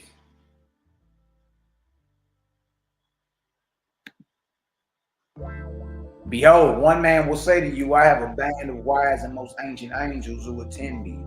Another will say, I have very gods who attend me. Do not judge them by their words, nor by the names. There you go again. Here you go fighting over the pronunciation of a name. You over here getting spiritual gain, arguing over a name. Do not judge them by their words, nor by the name professed, but judge them by the work that they accomplish. Nevertheless, hold your peace in regard to them. Don't be arguing with them. Negro say he's goofy guru, and he can float in the room, and he got, you know what I mean, suede shoes. Then, brother, by all means, ain't no arguing with him, but we are put on games to just observe. Don't trip about what he's saying, what kind of name. We don't see kind of work with him. That'll tell us everything we need to know. You know what I mean? Look what it says. It says right here. I also give this rule to you in regard to the angels who attend mortals. As for example, you know that a soldier is not permitted to go away from his regiment and pursue other employment. Right? The soldier belongs to his regiment. He is one with the regiment. He moves with it. The affairs and business of the regiment are his affairs and business also. It is even so with my organic heavens. Hear that? Like a soldier is not allowed to depart from his regiment. Everything about that regiment becomes a soldier. Everything about that soldier is based off the character of the regiment. And then it says, it is even so with my organic heavens, where Essenes, newborn spirits, spirit men, where Essenes become volunteers to accomplish resurrection. And after that, they apply themselves not to isolated development, but to affiliation or attaining to the higher kingdoms. Y'all, there are no higher heavens without us coming together. CGG, we gotta come together. You're not getting to the higher heavens without us. They mob deep. That's the whole spiritual understanding of communal living. Instead of just being told, do it like this. Live in communities like this. Biggie, have a chief this and that. That pastor down leads your community. No. If you ask somebody, what are the spiritual implications for us living community?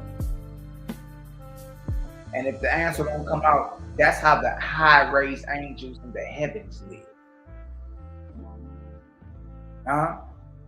That's why, as above, so below, as in heaven, so on earth, right? Well, the high-raised angels who roll with the Creator or organic, organized, and they live together. Everything that gets done as a community and concentrated effort. Okay, that's what we're doing today. Everybody focus on getting it done. Dang, what project is that Cal over there working on? We all pour everything we got into it. What is that Miss LaFay Deshaun over there working on? We all today, it's Friday 25th. We focusing on Deshaun LaFay today. What you got going on? And we as a community, as a concentrated force and thought, we zero in on the topic and target and get it done. Pull the trigger. See? That's how we supposed to be, because that's how the angels in the heavens live and move around. Community.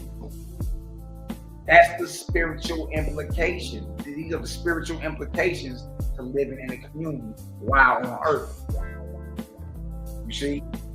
Being affiliative while on earth, because the higher raised angels who roll with the Creator, that's how they move out. All right? If y'all understand that, drop me a 3,000 in the chat. You feel me? You feel me? Look at it! I ain't know you was in the chat. You know I'm looking at it. Miss LaFay is in the building. What up, Intuitive Goat? This was C-Live filming. He over in DC today. For the next week, he filming season 100 of Atlanta's Ugly. Well, y'all, for the next month, this is what we doing. See? Oh, we got numbers. Got bodies. You dig? Well, so while we attacking everything that we got going on in our individual lives, separately, we supposed to be like, hey, today, Yahweh, we focus on what Yahweh got going on. We focusing on what Bronze got going on today. We focusing on what Keela, Prince, you know what I mean? We focusing on what Ima Uba got going on, the Kamya. We focusing on what Ima Wahaya got going on today, right? Whatever is going on that we have going on, whatever business we got, we supposed to be all focused on that. Let's get that out the way. Feel me? And you imagine the fruition behind it. All of our thoughts focused on one goal. And we got motion behind it too. Man, listen to me. We gonna get that goal done in a nanosecond. Thoroughly. You feel me? And that's what Creator is showing us. Like, look, it's deeper than just living together on the same plot of land. You dig? The higher raised angels don't move. I'm just gonna do it by myself. No, we gotta build a fire ship that holds 4 million souls. No, yeah, you can't go up nowhere and buy it and we might use fire ship. Nigga, you gotta go build it. So where you get all the latest technology and tools and elements and materials to build this, all this anti-gravity intergalactic, where the hell you get all that from? To navigate through the ether and land upon what's called the red planet or any planet. Docking her highest atmosphere and get it cracked. Listen to me, y'all. They focus on one thing. What we gotta do is we gotta build a fire ship. OG line that hold 4 million people. We'll have that done. We'll have that done before a cock crow. What do you mean? Feel me? That's why. So anybody can talk communal living and all that and coming together, but there's a spiritual implication on why this is shown, on why this is establishing the Father's kingdom on earth, why it benefits us, not only physically, but on every level we live like that. It's because that's how the high-raised angels move out in the heaven. Okay, that makes sense now. You feel me? So you got people out there living like that, but they couldn't tell you the spiritual implication behind it. Because it ain't in their books. It ain't in their books the angels live. You know what I mean? 400,000 deep, millions deep. Lock-stepping, all in tone, in rhythm, on the same frequency, on beat. All with one goal and one goal only. See that? That's how they work.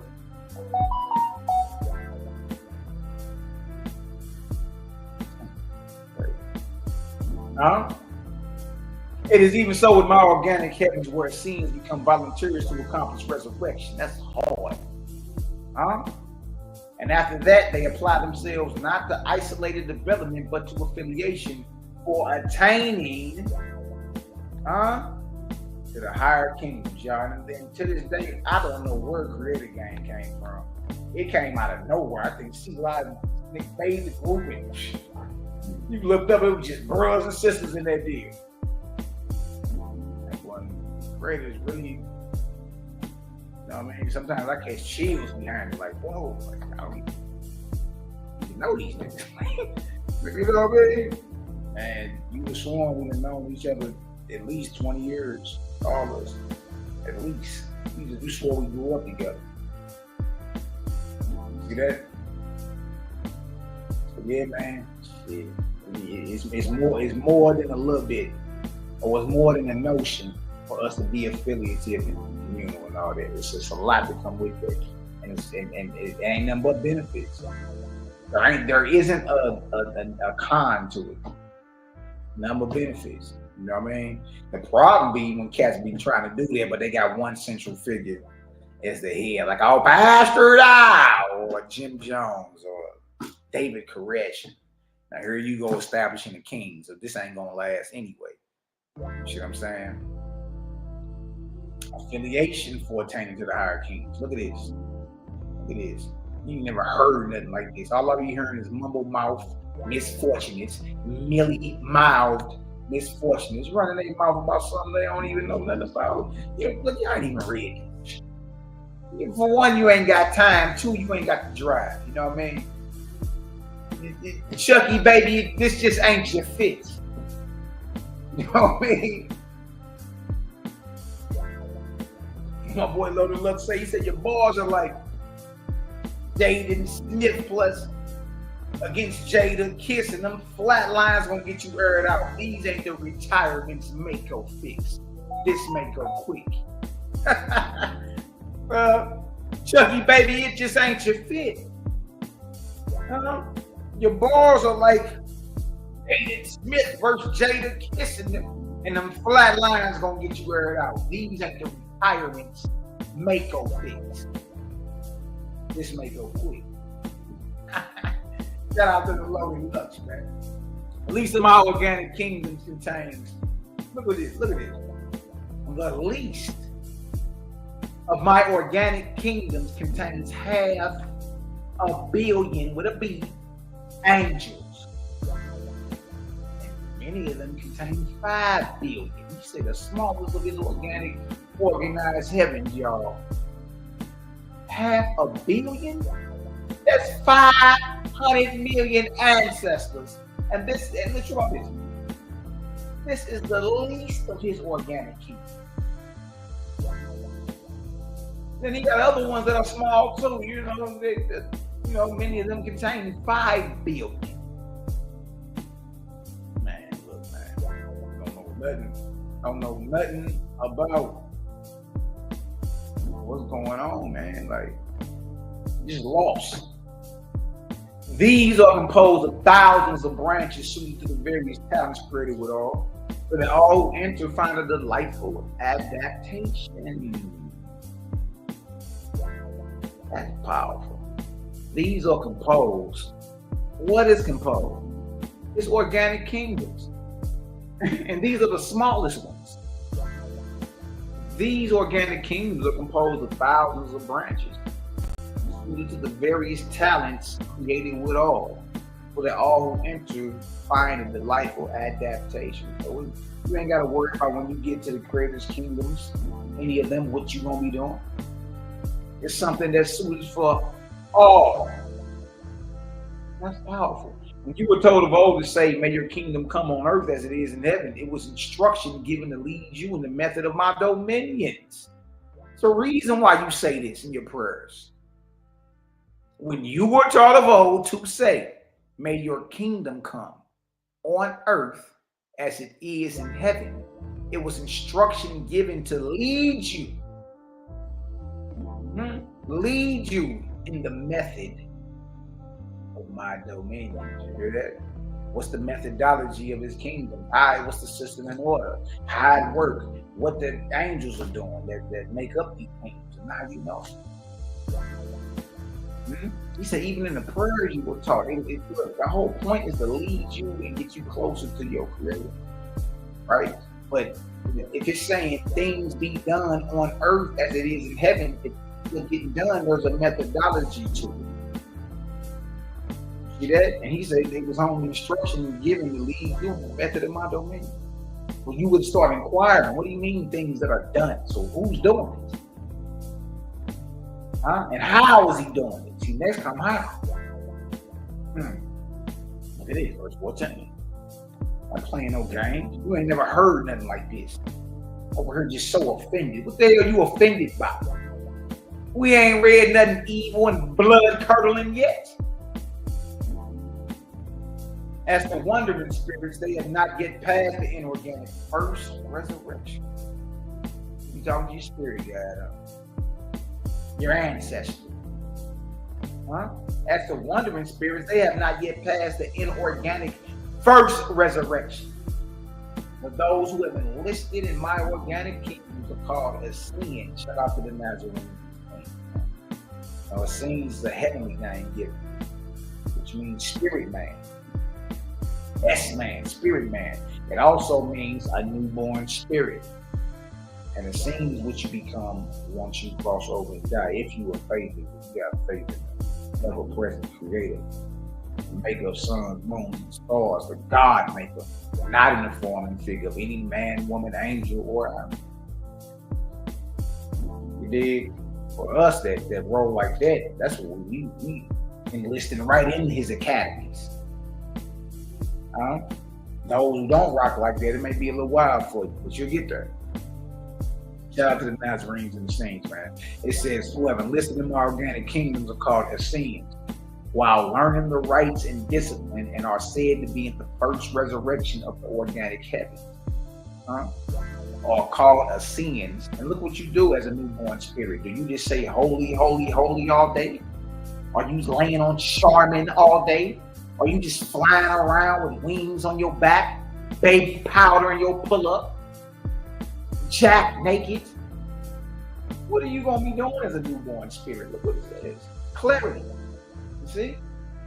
No licking up the finger, no guesswork, right to it. Look what it says. It says, but those who have enlisted in my organic kingdoms are called Essenes, while learning the rites and discipline, and are said to be in the first resurrection of the organic heaven. Yeah, organized heavens. Big.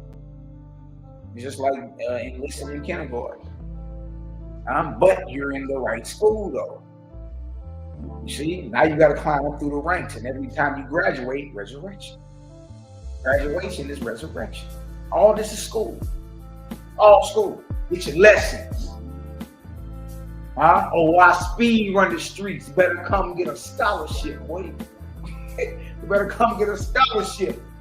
Die hard, fake this. Create a game who I get my dollars with, baby. Oh, I speed run the streets. Better come get a scholarship. CGG. Look at this right here. Look at it. But those who have been listed in my organic kingdoms are called Essenes, while learning the rites and discipline, and are said to be in the first resurrection of the organic heaven. And those who have become organic workers are in the second resurrection. And this is the kingdom of heaven. Reality of the spirit world. Look at this. This rule is also uniform in all my heavenly kingdoms. Hear this? Same rules apply. Same rules apply. And that's kingdoms with an S. The Negro, the Christian, the Israelite only know about one kingdom. Man, look, watch me tell you, it's countless worlds. You can't even count them. And every time you hear about kingdoms, especially in the heavens, y'all, it's with an S. Y'all. 15. This rule is also uniform in all my heavenly kingdoms. that after entrance to the organic heavens, none of the angels return as individuals, Trinity, to commune with mortals, except as mentioned further on, or except when specially commissioned by me or my lords. Y'all heard this? That this rule is also uniform in all my heavenly kingdoms.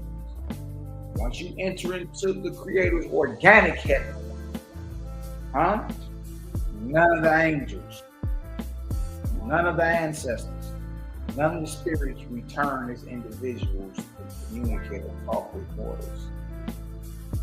So if that's your grandmama you've been talking to, or your loved one and all that, and they by themselves,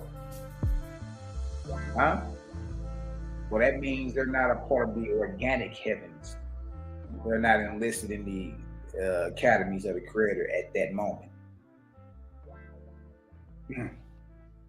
Do not think that my discipline is less systematic than that of a mortal general's army, or that the heavens of your God are permitted to run at loose ends and without order or concert of action.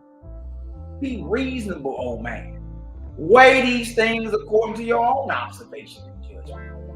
For there is not in all the heavens any wide departure. What you have in some form a counterpart resemblance on earth. Do you hear this? Do you hear this?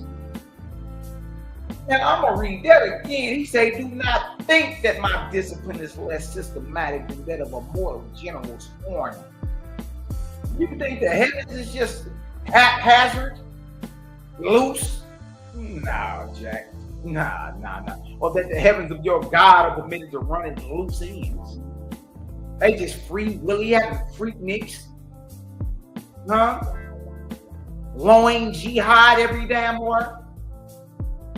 Or that the heavens of your God are permitted to run at loose ends and without order or concert of action. Be reasonable, old man. That's gas money, Ray. Why would you even think this? Be reasonable, old man. Weigh these things according to your own observation and judgment. For there is not in all the heavens any wide departure from what you have in some form a counterpart resemblance on earth. Wait. If y'all get some understanding, drop some vortices in the chat, baby. Y'all see how we roll, man. I ain't gonna play no games, man. I ain't gonna play no games at all.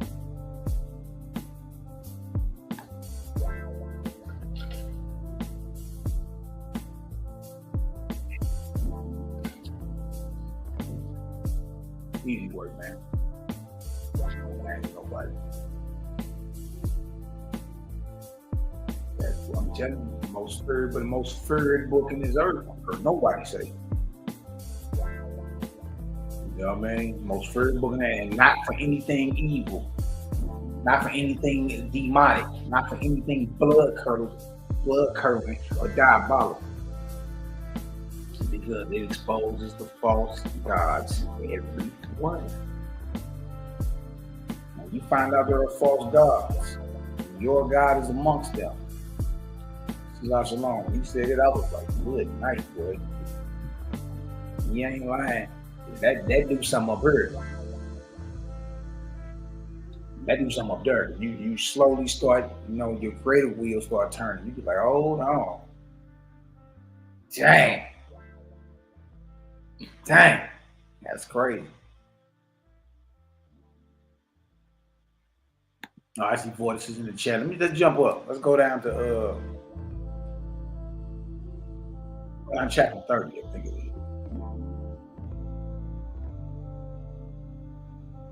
Easy work. I want to hop on her and chop it up with the fam. No, y'all already know. Yeah, this one right here. This one here.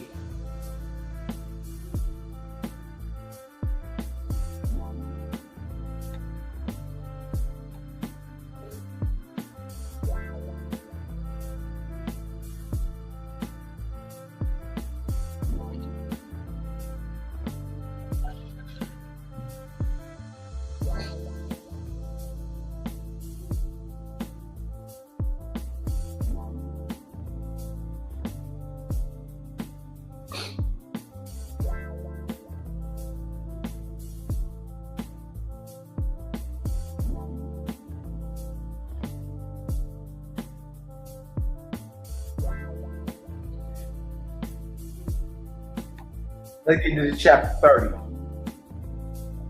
Book of Judgment.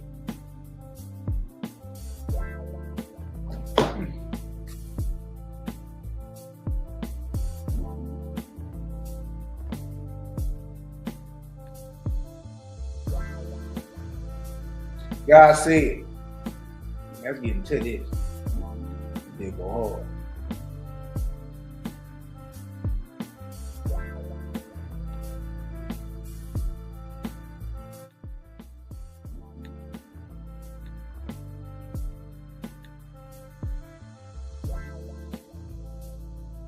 All right, here we go. Here. God said, now behold, a certain rich man coveted his neighbor's children, and he went and captured many of them. And because he was mighty above his neighbors, none of them could regain their offspring. Dealing with the Pope, dealing with the doctrine of discovery back in the 1400s. You know what I mean? These type of things are still on record. And that gave, you know, your boy, that gave segue into your boy Cristobal Colombo, you dig? And King Ferdinand and Queen Isabella and all them.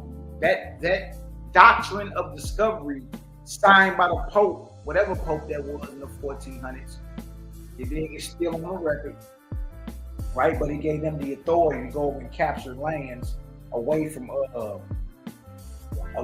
those who they deemed as savages.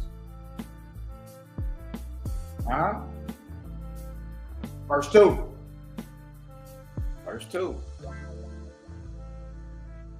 And a certain rabbi inquired of the Creator concerning the matter. And the Creator answered him, saying, whatever he coveted and is taken, allow him to keep. Look at that. He coveted and wanted, let him keep it. Why? What he has taken exultantly shall be in time to come a bondage to him in sorrow, for he shall provide according to law. He said whatever he took, thinking it was giving him power, only bound him. It became a bondage to him. It's going to bring him sorrow and pain. That's what you choose to do. You choose to overpower a man and take from him what's his. And Chris, let him keep it. Let him keep it. In time to come, the very power that he claimed he flexing is going to turn into sorrowful bondage to him. Woo! And he shall provide according to law. And it so happened that a famine came upon that land. According to the laws, the rich had to provide for the kin of their own households. And behold, the rich man's possessions were consumed by the neighbors whom he had robbed, and great sorrow came upon him. Such, O man, is the way of the dominions of men.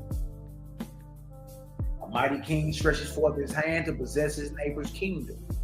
And the Creator gives it to him. These are the dominions of men. How you think they got it?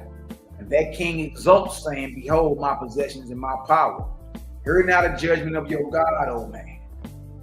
Sooner or later, let this sink in, y'all. Sooner or later, all things answer to Creator in a way man does not imagine. Whoever covets and receives is bound to Jehovah. Night, he says, sooner or later, everything got an answer. But it always happens. What you call karma, what goes around comes around, always happens when you ain't looking for it, Jack. When you ain't looking for it, it pop right up. What it say? Revenge is a dish best served cold. I'm saying I wouldn't want to be no king and trying to take over lands and nah, we do it. It's too much bondage you got to work your way up out of.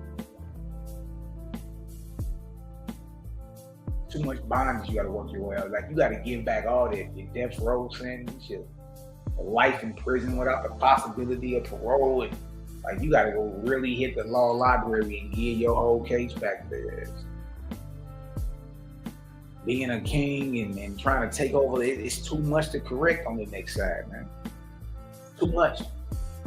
Dude, trying to be a fancy decorated leader over, and you put 1,000 boots on the ground in Memphis, Tennessee. Niggas was lock stepping, clicking heels to my orders. Too much. And when a king possesses a new country for himself, he not only receives its riches, but its misfortunes also. Look at that. And you took that whole kingdom from that man, killed him. Guess what you inherit? You don't just inherit the riches, the resources. You inherit the misfortunes too. That's what you got to take the good with the bad, Jack. Pretty with the ugly, Jack. Right? The profits and losses are all his. The profits and losses are all his. You see the bondage coming? The bondage that comes with it? And the sins of the people are his, and are from that time forward upon his head. Remember I told you earlier. A king is equivalent to God.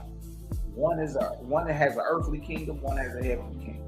I told you earlier, God is responsible for every soul that's breathing oxygen among mortals and the spirits that are in the heavens that travel with the earth. Just like God is responsible for every subject up under his rule, well, so is a king. So is a king. Right? And the sins of the people are his, and are from that time forward upon his head. And when a famine comes upon that country, king shall be responsible for that country. Now you got to feed everybody, who ain't got no food. No, but remember, you wanted this power and authority, right, Jack? You got to take the good with the bad, though. The profits and the losses. The pretty and the ugly. The whole and the main. You got to take all that. See the bondage you put on yourself? Nah, man, every man and woman is free. Big free.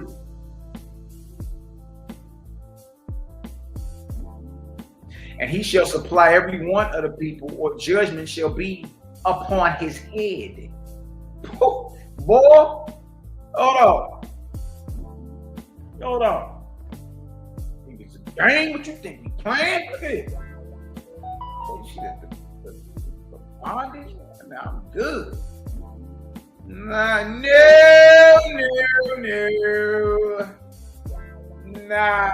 we cool.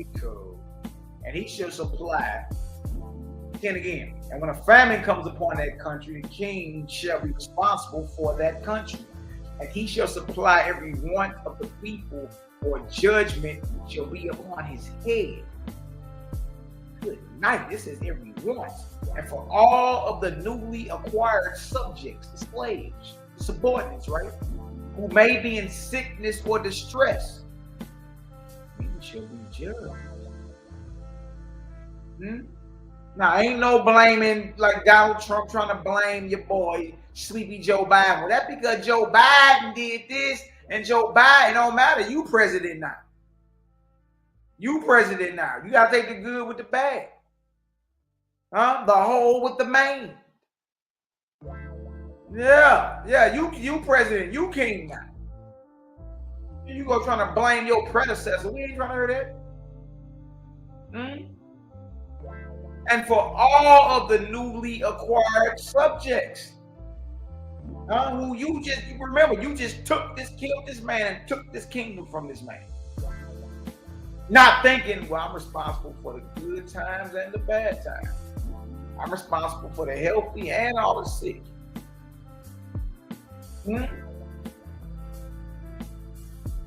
Ooh-wee.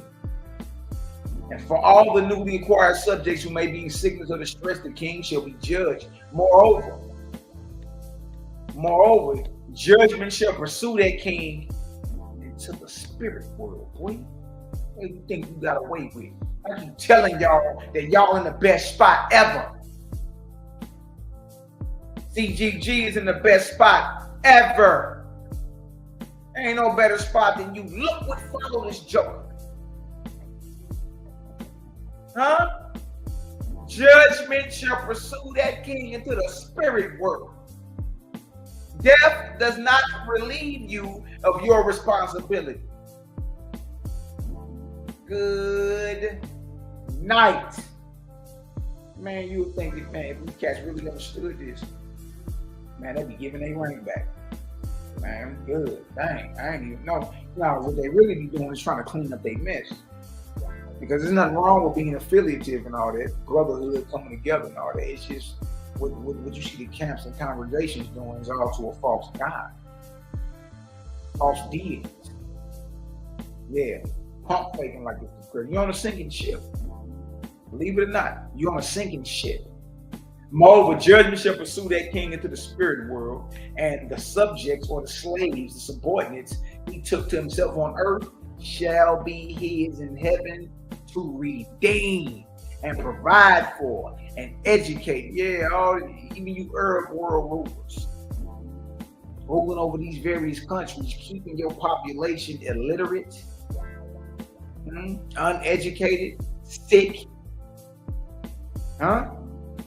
These slaves that you end up taking, these subjects you end up inheriting because you killed this man and took his kingdom, guess who's gonna be waiting on you? And guess what you gotta do? You have to labor, you gotta work with them to raise them up to a certain spiritual vibration. Well, guess what? You stuck here. Queen of England stuck until then. Look at this. Nor shall he have exaltation in my heavens faster than the lowest of his subjects, the lowest of his slaves. The lowest, the one that's the most sickest and the most illiterate and the most violent. The one who has the most what they call it, disbelief or moving around like an infidel. This king, who while he was living, killed this man, took his kingdom. He's responsible for all these souls that he just took who were living up under that dominion. And guess what? They gonna follow that same judgment of responsibility, will follow him into the spirit world.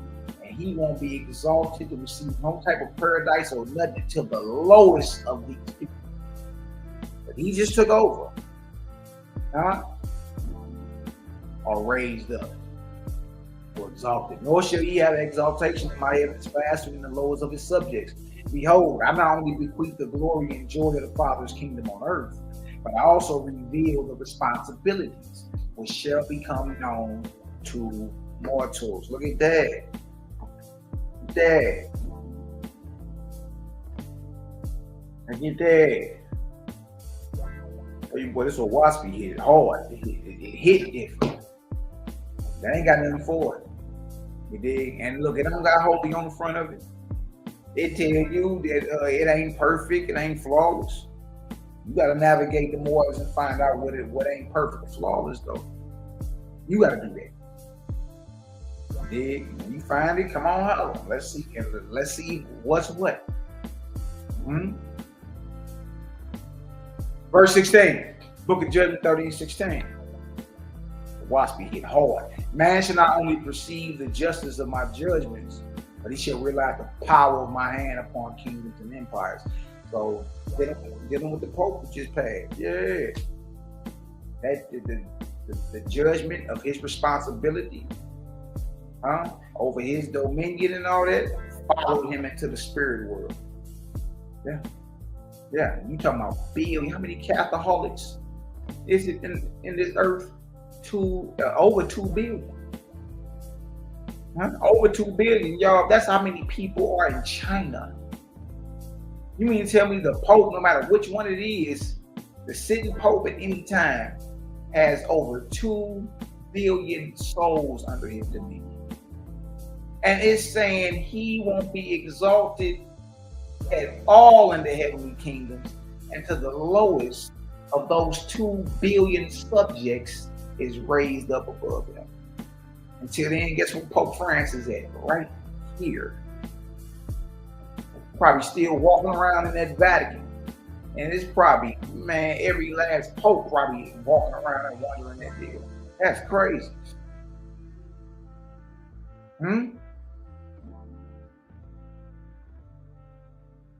Verse 17, I show man not only the way of liberty, freedom, but the way of bondage.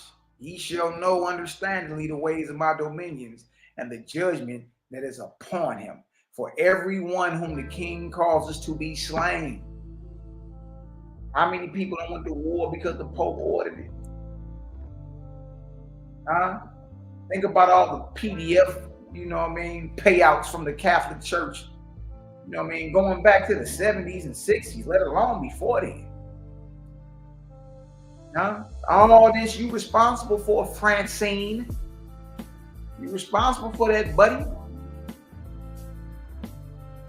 For everyone whom the king causes to be slain in order to possess a new country, the king shall measure out reparation until all his enemies pardon and forgive them. You know how long it's going to be for all the enemies of Adolf Hitler to forgive him?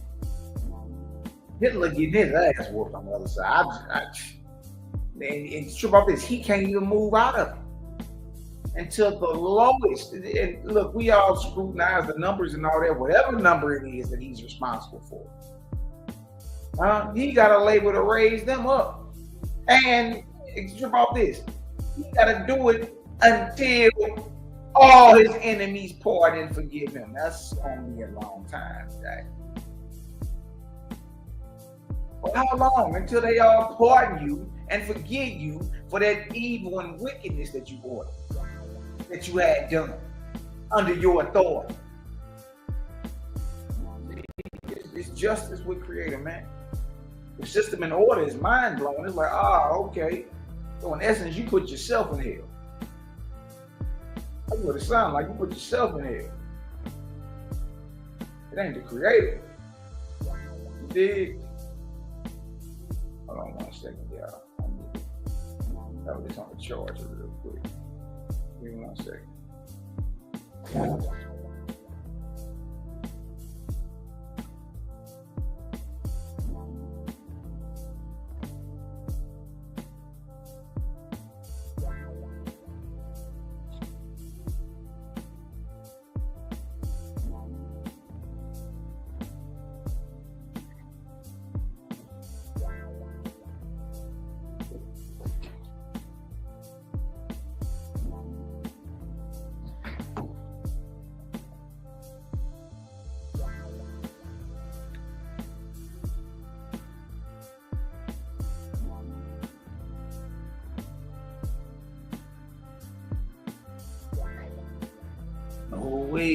Wow.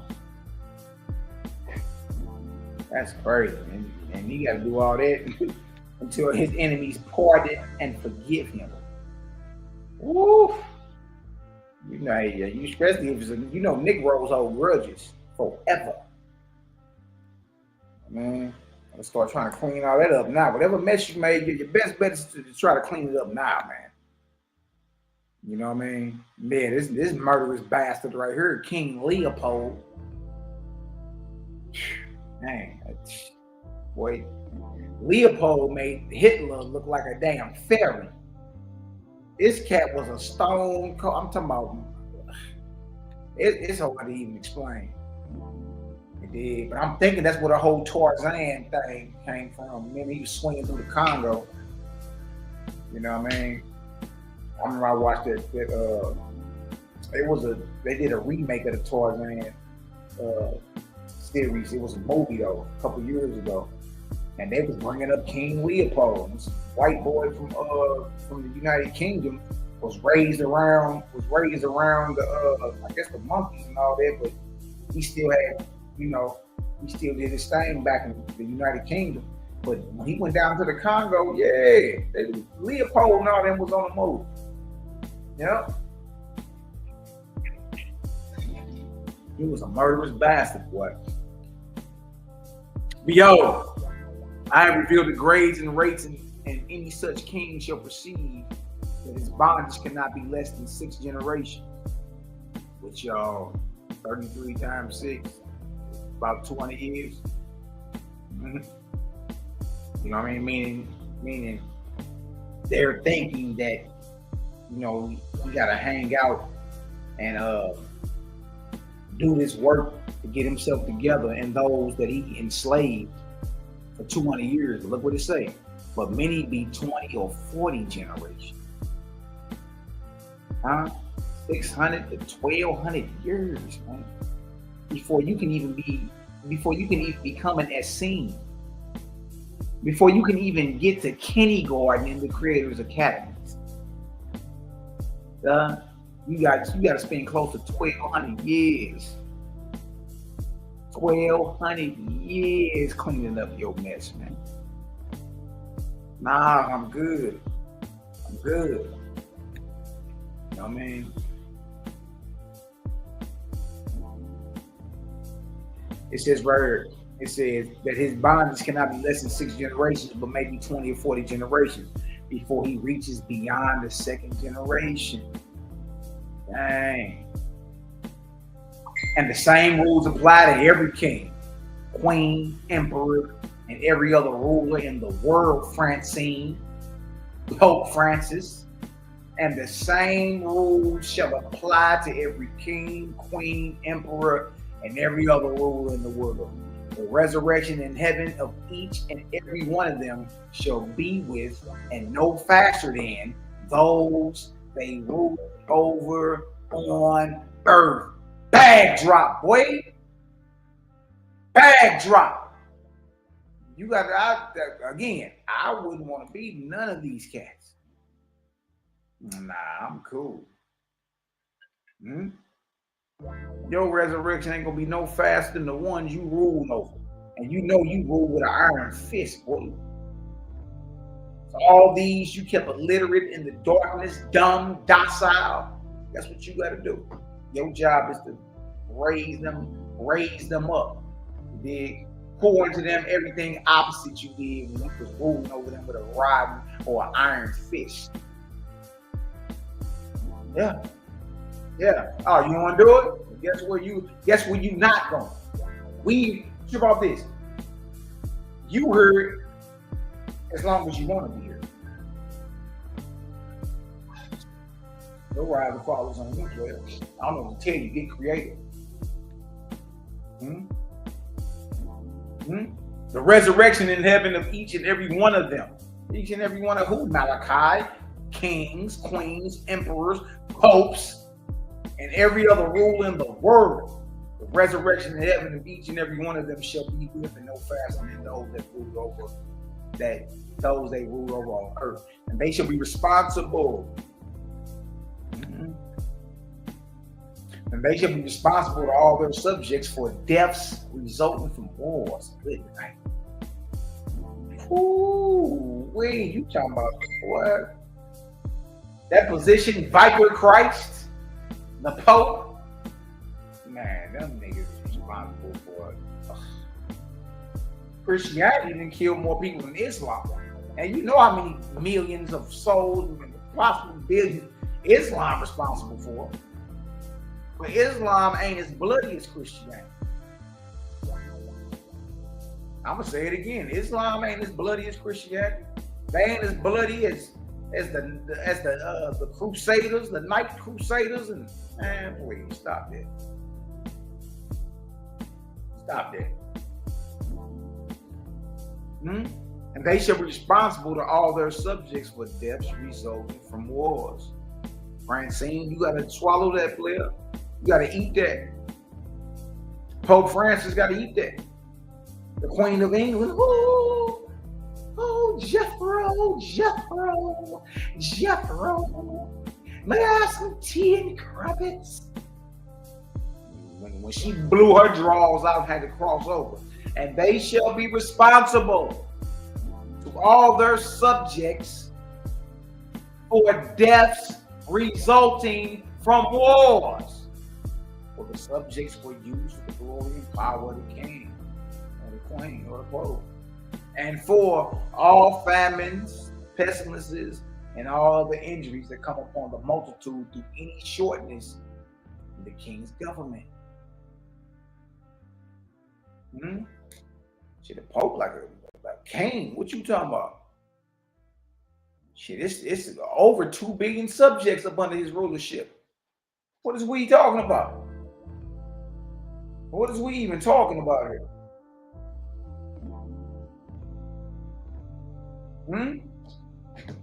Verse 23. Book of Judges, chapter 30, verse 23. And for the poverty of the people and for their ignorance and crime, nor shall the king escape retribution for any good thing he might have done, but did not accomplish. He's responsible for the poverty of the people. How many people are less fortunate and don't have the basic necessities of shelter, clothing, and food, and running water, and the governments they are under have the means to provide this and they don't? And for the poverty of the people and for their ignorance and crime, nor shall the king escape retribution for any good thing he might have done, but did not accomplish. Huh? You won't even, that judgment even follows you. All that fat mouthing about what you was going to do if you had the opportunity. No, you still got to get that done. And for all the profit and service the king receives on earth from his subjects, he shall render back to them an equivalent profit and service, either on earth or in heaven. Oh, yeah, king, you got to, everything you stole, you got to get back or work it off.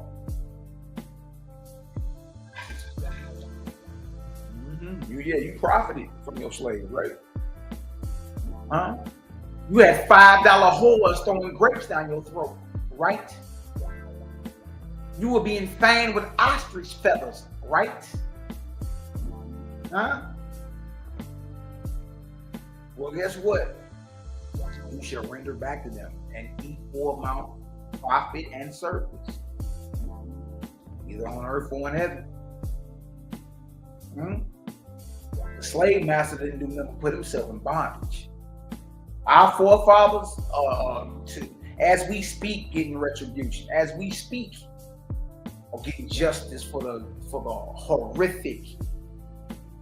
horrific crimes done to our forefathers. But they the ones that get the justice for it. Not you. You don't get justice for it. It didn't happen.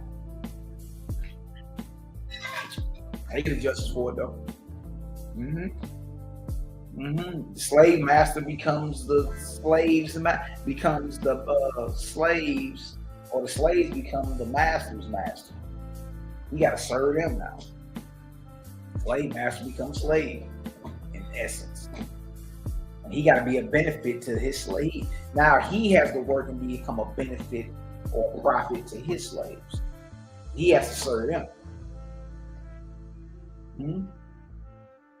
That the king or other ruler no longer flatter himself that death he faces the bondage of man to his subject and neighbor. Like, stop bragging. Death does not alleviate you of your responsibility.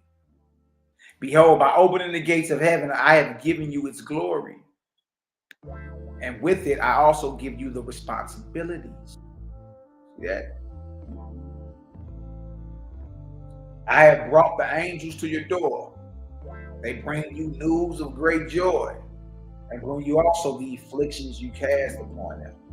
Yep, like the abortions. Yep, like the murders. They're out here in these streets, young brothers out here putting that iron on everybody.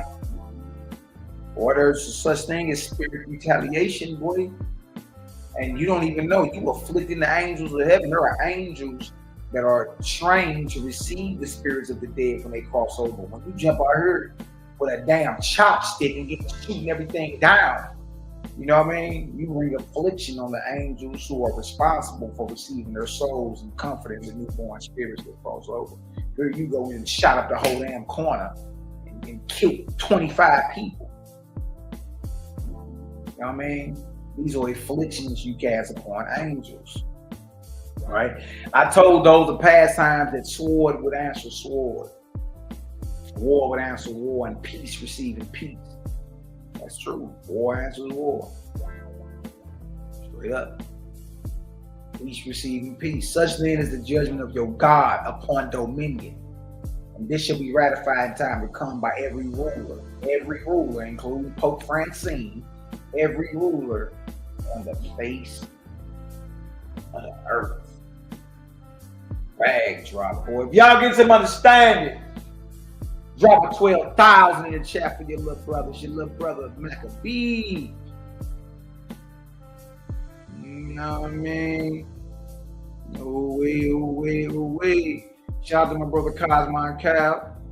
Cal, you can drop the link to this presentation you got tonight, at least drop the channel in her. Paradigm Shift TV. You dig? But if you got the actual link to the video, if it's already up, post it up in there, bro. So you know we can swing them through. Make sure we support you. Cosmine Cal the Cloud Kicker will be on Paradigm Shift 314 TV this evening at 8:15 East Coast time, Eastern Standard Time. Y'all just, you know what I mean? We'll drop that link up in there. You know, we support Vow. We support Vow. Feel me?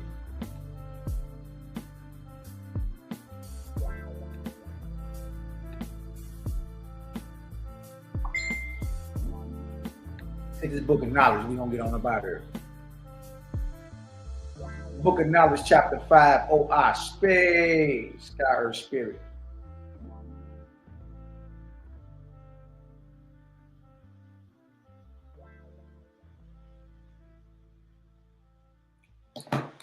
Easy work, though. Watch me, the most feared book, man. The most feared book in this earth. Oh, space. Body blow. Body blow.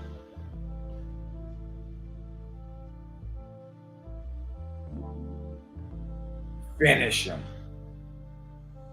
Shout out to my brother Prince Judah Vaughn. Bezel the oil lights. With some of this book of knowledge, we're gonna get him up out of here. The book of knowledge, chapter 5. Tay is representative of mankind. Tay then made a tablet of the nations of the earth and of his people in rank and caste. And when it was completed, the Creator spoke to him through his sons and daughters. Jehovah said, separate all the people into 4 groups, and you shall determine the kingdoms of atmosphere. You shall divide them according to my judgment upon them. Remember, O man, that in all my kingdoms, listen y'all, like attracts like. War attracts war. Darkness attracts darkness. Light attracts light. Whatever you put out is what you get back. Whatever you're acting out is the inspiration that's on you. You're being inspired. You got a battery in your back. Remember, old man, that in all my kingdoms, all my kingdoms with an S, like attracts like. According to their talents, so do I prosper them. To him who desires of the earth, I give of the earth. To him who desires of heaven, I give heavenly treasure. Tay said, I perceive why the king desires to be king, why the idler desires to be idle, why the general desires to rule, the captain and leader of men to lead, and why the rich man glories in riches. If they prosper in these things, is it not because the corporeal transcended the spirit? If they prosper, well, that means the flesh is more powerful than spirit. This is what Tay is asking. And Tay brought all these together. And he called this the first division, saying, he who is furthest from the Creator prospers best in his talent in the corporeal world. But his desires show the direction of his soul, which is 4 things of the earth. Tay then called together all the laborers of the earth who were diligent but did not prosper, and he found their spiritual judgment transcended their corporeal judgment. He called these the second division.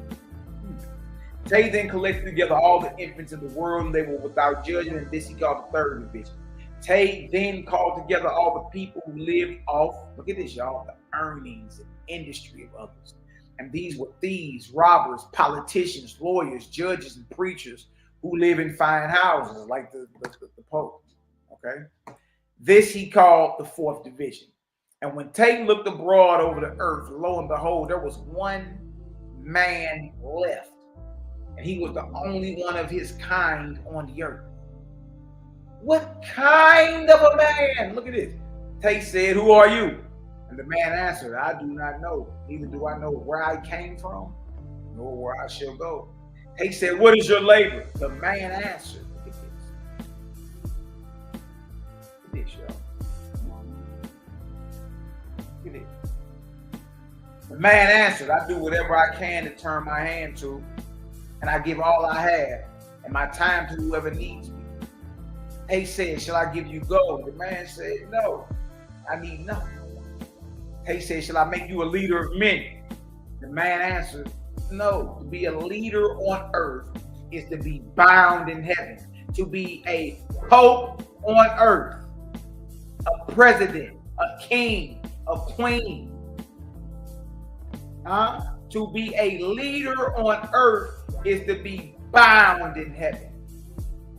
Ain't that what we've been reading? Judgment 23, Judgment 24, Judgment 30. Now in this book of Numbers chapter 5.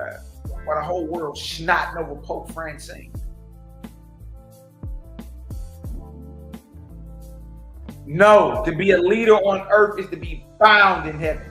He said, then you shall have renown or fame. He said, well, we're going to give you fame then. You are the highest of men. Or the man answered, no, I will not have fame or renown.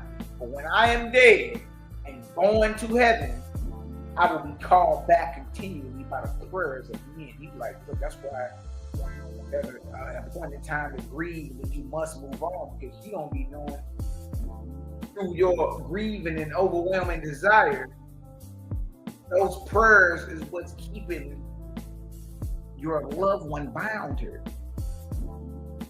See, you only supposed to mourn for a couple of days, and then, hey, look, hey, I salute you on your journey. Salute you on your journey. Notice what he say, don't make me famous. I will not have fame, for when I am dead and going to heaven, I will be called back continually by the prayers of men. Woo. That's powerful right there, boy. Naked I came into the world. Permit me to depart when my time comes, as Job directs. Now when Tate found the man desired nothing of the earth for earth's sake, he cried out to the Father, saying, he crying out, he's like, man, he don't fit no category. Y'all, that's the faith. That's how we supposed to be. You don't fit in none of them categories.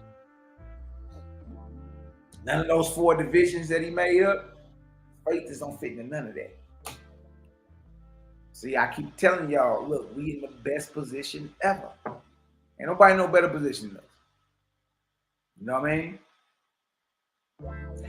So this is what Tate said. He said, I have made 4 divisions of the people of the earth, but there is one man who fits none of the divisions. Where then shall I place him? What the Creator say? The Creator said, leave him alone. And when his death is at hand or happening, my Etherian angels shall carry his soul to the second heaven. For he is my son. Ball game, boy.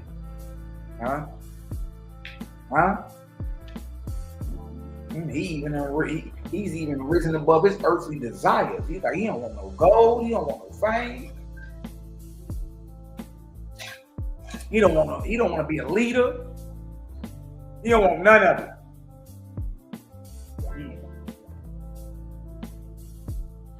Then Job questioned Tate, saying, how do you judge the children of men? Look at this.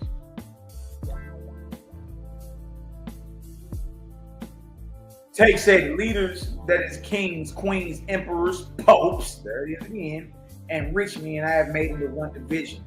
Producers into another division, idlers and babes another, and thieves, liars, robbers, politicians, judges, lawyers, and priests who live in fine houses another division. Then Jehovah spoke to his sons and daughters, saying, you have done well. You have done well. For what is one man more than another when stripped of his flesh body, except in the righteousness of his soul? Y'all heard that? The Creator told Tate, said, you did good. He said, but you have done well, because what is one man more than another when stripped of his flesh body? Except in the righteousness of his soul, and is the labor of man not the true basis, the weight or worth of his spirit?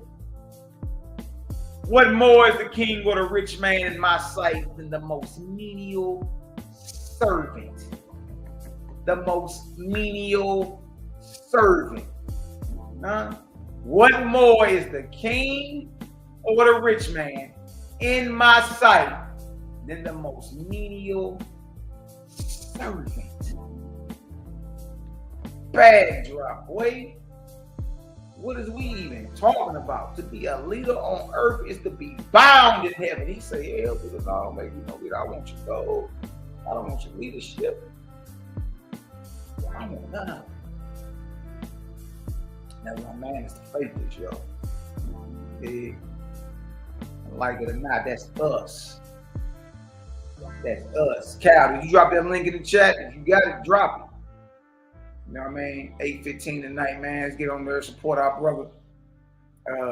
Paradigm Shift TV, Cosmo and Cal TV. If y'all ain't got over there yet, y'all go like, subscribe, share. That's his YouTube handle right there. That's his YouTube handle right there. Big.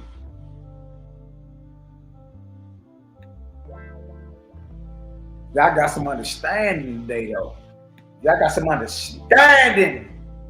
Y'all go ahead and drop a 4,000 in the chat for the land of the folk tribe, Guatemala. Drop a 4,000 in the chat. Y'all got some understanding today, man. It's your little brother Malaki Megaton Light Bomb. Macabee. I'm about to shake out, though. Run around and make sure everything's in order. Things together. As always, it's always a pleasure hollering at the fam, tapping in. You know, we keep our feet on the neck of these gods and deities.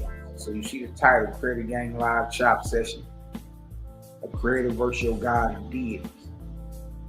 And as we see, all we gotta do is slow down and read the oh man, it all start jumping out. But I want to end it right there. I like what they said. And it's the labor of man, not the true basis, the way to work of the spirit. What more is the king or the rich man in my sight than the most menial servant? That's the book of Knowledge, chapter 5, verse 16. For the next time, family. Little brother. I'm out. Love, light, Cosmo to the family.